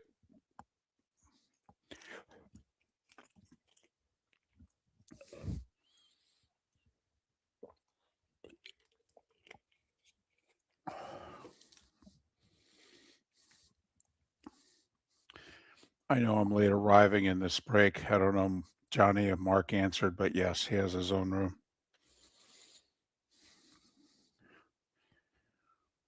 Dave. Huh. That's probably, hang on. There it is. All right. Ooh.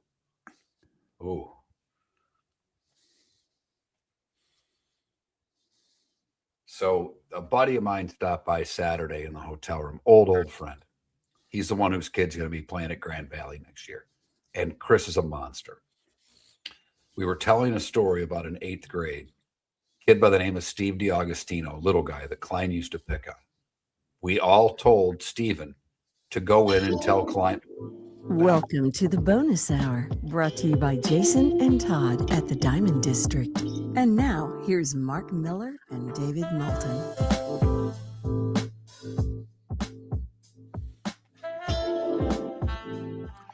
22 minutes till the top of the hour. There is some breaking news. I don't know how big it is. We've talked a lot of hockey today, so I'll go with that one. Barry Trotz stepping down as Preds GM. Interesting time. They're a month away from the deadline. Well, and not only that, it would have been easy to see this at the end of last year. His first year as GM, which went horribly, would have been very easy to see it the first 6 weeks of this year when they were the worst team in the league. But they're playing pretty well. They're sniffing a playoff spot. And they got the freeze on trading here in 4 days when the Olympics start, and they're frozen for 3 weeks. And then they come back and have 7-8 days before the March 6th trade deadline. The timing of this is very weird. Yeah, I hope that health is not involved for Barry Trotz. But there's some Florida State breaking news. As well, Gus Malzahn resigning from coaching. He said, after 35 years, it's time for me to step away from coaching. I am excited to spend more time with my family and focus on the next chapter of life. I do get a kick out of that, spending more time with family. You've been coaching for 35 years. Your family's all grown up. I was going to say they have to introduce themselves to you and vice versa at functions. I will say he's making over $2 million a year. I mean, this is, and he was not pressured because this would have happened, a month or so ago if, Norvell was walking away from him. So co-offensive coordinator and wide receivers coach Tim Harris Jr. now will be the full-time OC at Florida State.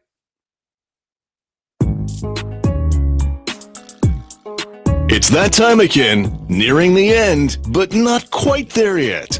Here's Mark Miller with Today Was the Day When. We start today in 1653. Love going 17th century, David. New Amsterdam becomes a city. It would later be renamed New York City. The National League formed today in 1876 at the Grand Central Hotel in New York with teams in Boston, Chicago, Cincinnati, Hartford, Louisville, New York, Philadelphia, and St. Louis. The first Groundhog's Day was observed today in Puxatawney in 1887. By the way, do we have word? Did Phil see a shadow today? No, of course he did. When does he not? He did see a shadow. We're all screwed. Yeah. Should have bet on it. Yeah. When does he not? William Painter invented and had the bottle cap patented today in 1892. It's the bottle cap that we still use. That's impressive. Yeah. Grand Central Terminal opened for the first time today in 1913. 1949, Ben Hogan has his car crash in which he was seriously injured and thought never to return to golf, but did. Vince Lombardi signs a 5-year contract to coach the Packers today in 59. Also today in 59 at the Surf Ballroom in Clear Lake, Iowa, Buddy Holly, Richie Valens, and the Big Bopper play their last show as part of the Winter Dance Party. Admission was $1.25. The last song, Chantilly Laced by the Big Bopper. As we all know, after that show, the plane crashed and they all perished. Pete Maravich becomes the first collegiate player to score 3,000 points in college basketball. He did so today in 1970, and because it's 1970, that means there was no three-point line. Correct. 1973. I think you'll like this one, David. The Midnight Special debuts on NBC. Loved the Midnight Special. I remember it barely, but I had a mom that let me stay up late. My dad worked late then, so I would stay up to wait for him some nights. A song that I teased David with every time he would wax poetically about something that happened a long time ago. Barbra Streisand's "The Way We Were" hit number 1 today in 1974. Leonard Skinner released their 4th album, Give Me Back My Bullets. It was their last release before their fatal plane crash, released today in 76. Sid Vicious from the Sex Pistols died today at the age of 21 in 1979. 1997, Scotty Bowman, first coach in NHL history to win 1,000 games. 2014, what is that? I got to do a little Roman numerals there. That's Super Bowl 48, David. That was the one in New York. The Seahawks just destroy the one in New Jersey, but you know what I mean. The Seahawks destroy the Broncos 42-8. Linebacker Malcolm Smith, your MVP. That same day, Philip Seymour Hoffman died of a drug overdose at the age of 46 in New York. Can't believe it's been 12 years. I know. And I said, you see him. I think what is so astonishing to me, David, is that I'll see a movie and go, oh yeah, he was in that. Mm-hmm. And 6 years ago today at Hard Rock, the Chiefs beat the Niners for their first Super Bowl victory in 50 years. Patrick Mahomes, your MVP. George Halas, Tommy Smothers, broadcaster Ron Franklin, Farrah Fawcett, and John Saunders would have all celebrated birthdays today. Christy Brinkley is 72. Dexter Manley, 68. Had to throw a little hockey in today. Todd Bertuzzi's 51. And Shakira's 49. 49? You kidding me? Did I miss anything? The National League was founded today. It was, huh? Let me guess. Was it in let's see. Let me give me a second. Are you Let's saying see. you had it? 1876? Golly. Okay. Well, you didn't mention who the 8 teams were, did you? You mean Boston, Chicago, Cincinnati, Hartford, Louisville, New York, Philadelphia, and St. Louis? Yeah, the Boston franchise, the Red Stockings, became the Braves, and the Chicago White Stockings became the Cubs. Huh.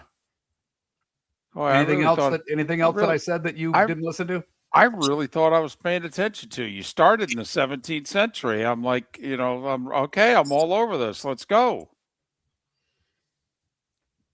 Jeez. Mm-hmm.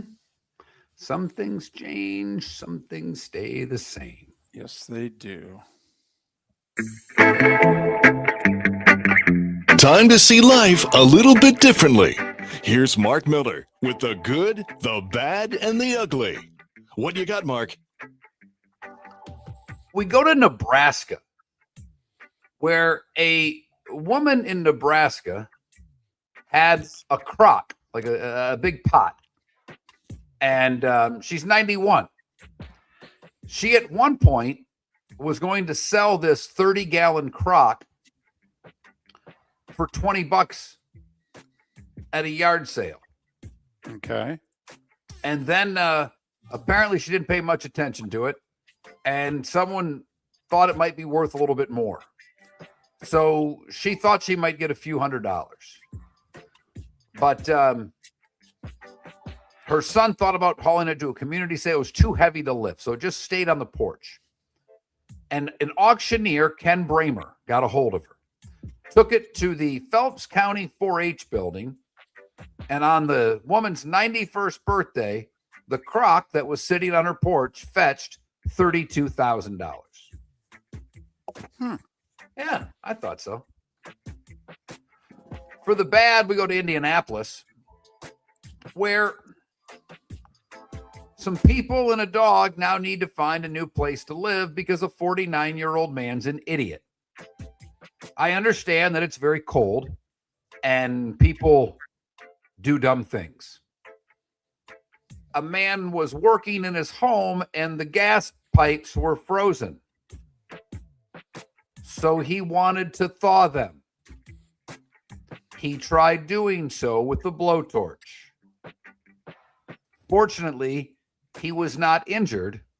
The house, however, is now unlivable, and 3 people and a dog got to find a place to live.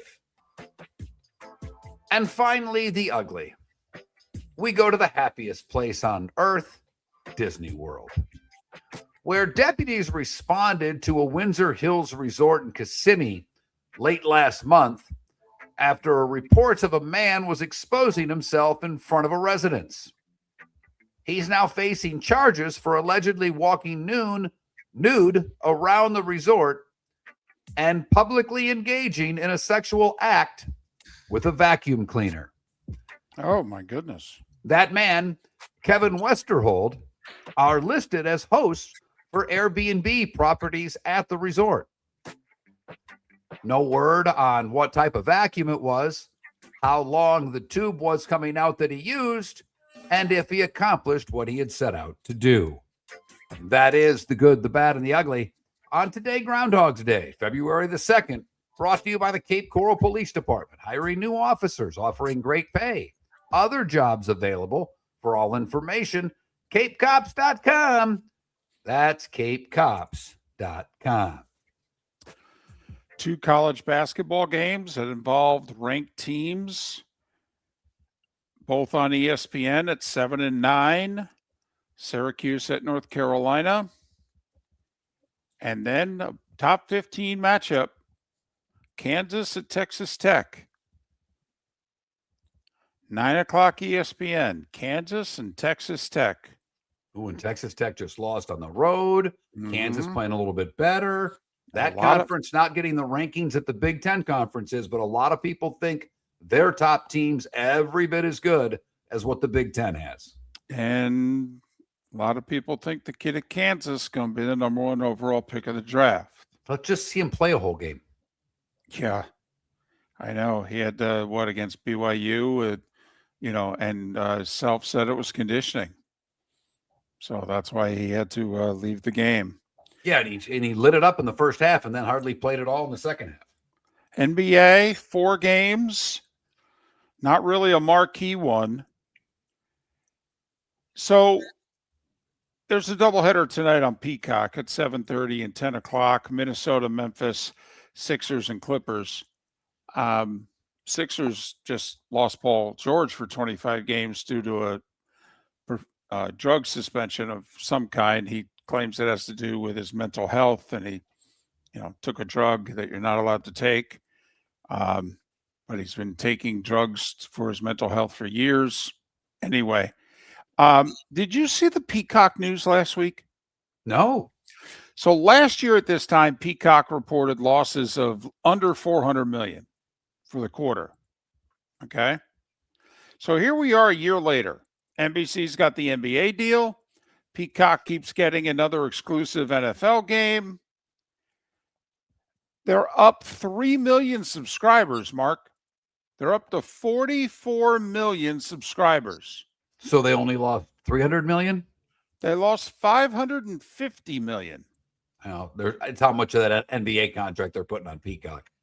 Well, just saying, NBA and NFL, they're paying for it. And yeah. So doesn't this kind of remind you of the regional cable systems paying teams all this money? It sure does. By the way, 10 games in the NHL. Panthers hosting the Sabres. Good Panthers game. Panthers need a win. Yes, they do. They're falling a long way behind the playoff teams in the Eastern Conference. Yeah. Panthers need to get, there's a few games here before the freeze. They need to win. By the way, Mark, one for you, old school tonight. Wings at Avs. They got embarrassed Saturday afternoon. The coach let them have it again. Their captain, Dylan Larkin, let them have it. So I'm interested to see what type of showing they have tonight on the road. So there you have it. Sports tonight. And for those that are interested, that whole TGL thing, I think there's a match at 5:00 today on the 4-letter network. I think it's TGL into the college basketball double dip on the 4-letter network. There you go. For those of you into it. Sabres are playing great. That Panther-Sabres game should be good tonight. It really be should. Really good. The Panthers are in trouble. If the Panthers have a regulation loss tonight, okay, aren't they like 7 points out of the final playoff spot? Looks like they're 8 starting the night. So yes. And the Sabres are 8 ahead of them. So yeah. So Panthers need this one tonight. Remember, they just snuck into the playoffs and they went to the finals. I mean, we all know if they get in, they're the favorite. Right. But, and Barkov's starting to work out again. Yes. But they got to get in. They got to get in. The Lightning don't need the break because they're playing so well. The Panthers desperately need the break. Miller and Moulton. Mark expected back tomorrow. Get ready, Southwest Florida. The Southwest Florida Ag Expo is back. Now's the time to save big with the Mega Pass. Your all-in-one ticket to the fun, one low price. Get your one-day admission and unlimited midway rides. Mega Passes available online through February 26th at swflagexpo.com. Don't wait. Grab yours. Get ready for roots, rides, and real fun. Lee County, building a better community through business, sports, and tourism. When Glass Doctor replaces your windshield, we don't just send you on your way, we send you off protected. Your local Glass Doctor includes the industry's only 12-month windshield protection plan at no extra cost. That means unlimited chip repairs and even a one-time replacement if needed. High-quality service backed by real peace of mind, right here in your neighborhood. Glass Doctor, Glass Doctor. Call the Glass Doctor, we fix your pains. Oh, yeah. Exclusions apply. See your local Glass Doctor for details. American Paint Supplies, for nearly 30 years, is your one-stop shop for all your coating needs. If you are a designer, a contractor, a professional painter, or a weekend warrior, American Paint Supplies is the place where experts go to get expert solutions. At 6100 Shirley Street in Naples off of Pine Ridge, American Paint Supplies delivers the best solutions with the best products with the best support. Meet Gene and his team today at American Paint Supplies. Call 239-566-2700. That's 566-2700 or online at AmericanPaintSupplies.net. Cape Coral Police Department is growing and they want you to be a part of it. They're hiring new officers. Starting pay is between $74,000 and $90,000 depending on your experience. And with a $10,000 hiring bonus, you could be making $100,000. Enjoy paid holidays, off-duty details, plenty of OT opportunities. They're also hiring dispatchers and professional staff. So go to CapeCops.com. CapeCops.com. Be brave, be best, be Cape. Your roof is your home's first line of defense. At Pelican Roofing of Florida, Ronnie John and their team bring years of experience to protect what matters most, your family and your business. From residential repairs to large-scale commercial roofing, we deliver honest work, fair pricing, and quality you can trust. An upgrade on your roof can lower your insurance costs. Don't wait for a leak to turn into a disaster. Call the experts at Pelican Roofing today. 1-866-9-PELICAN. That's 1-866-9-PELICAN. Online at PelicanRoofingCompany.com. CCC 1332512. At the Diamond District, we've built our inventory since day one. We never pass on beautiful jewelry. For years, we've chosen exceptional diamonds and fine jewelry. And when you buy with love for 2 decades, your vault fills with extraordinary jewelry. That's why we're emptying the vault now through Valentine's Day. Enjoy rare pricing on jewelry chosen to celebrate love, connection, and commitment. Will you be mine? Starts with diamonds from the Diamond District. Hablamos Espanol. Visit Jason and Todd at the Diamond District. This is Miller and Moulton.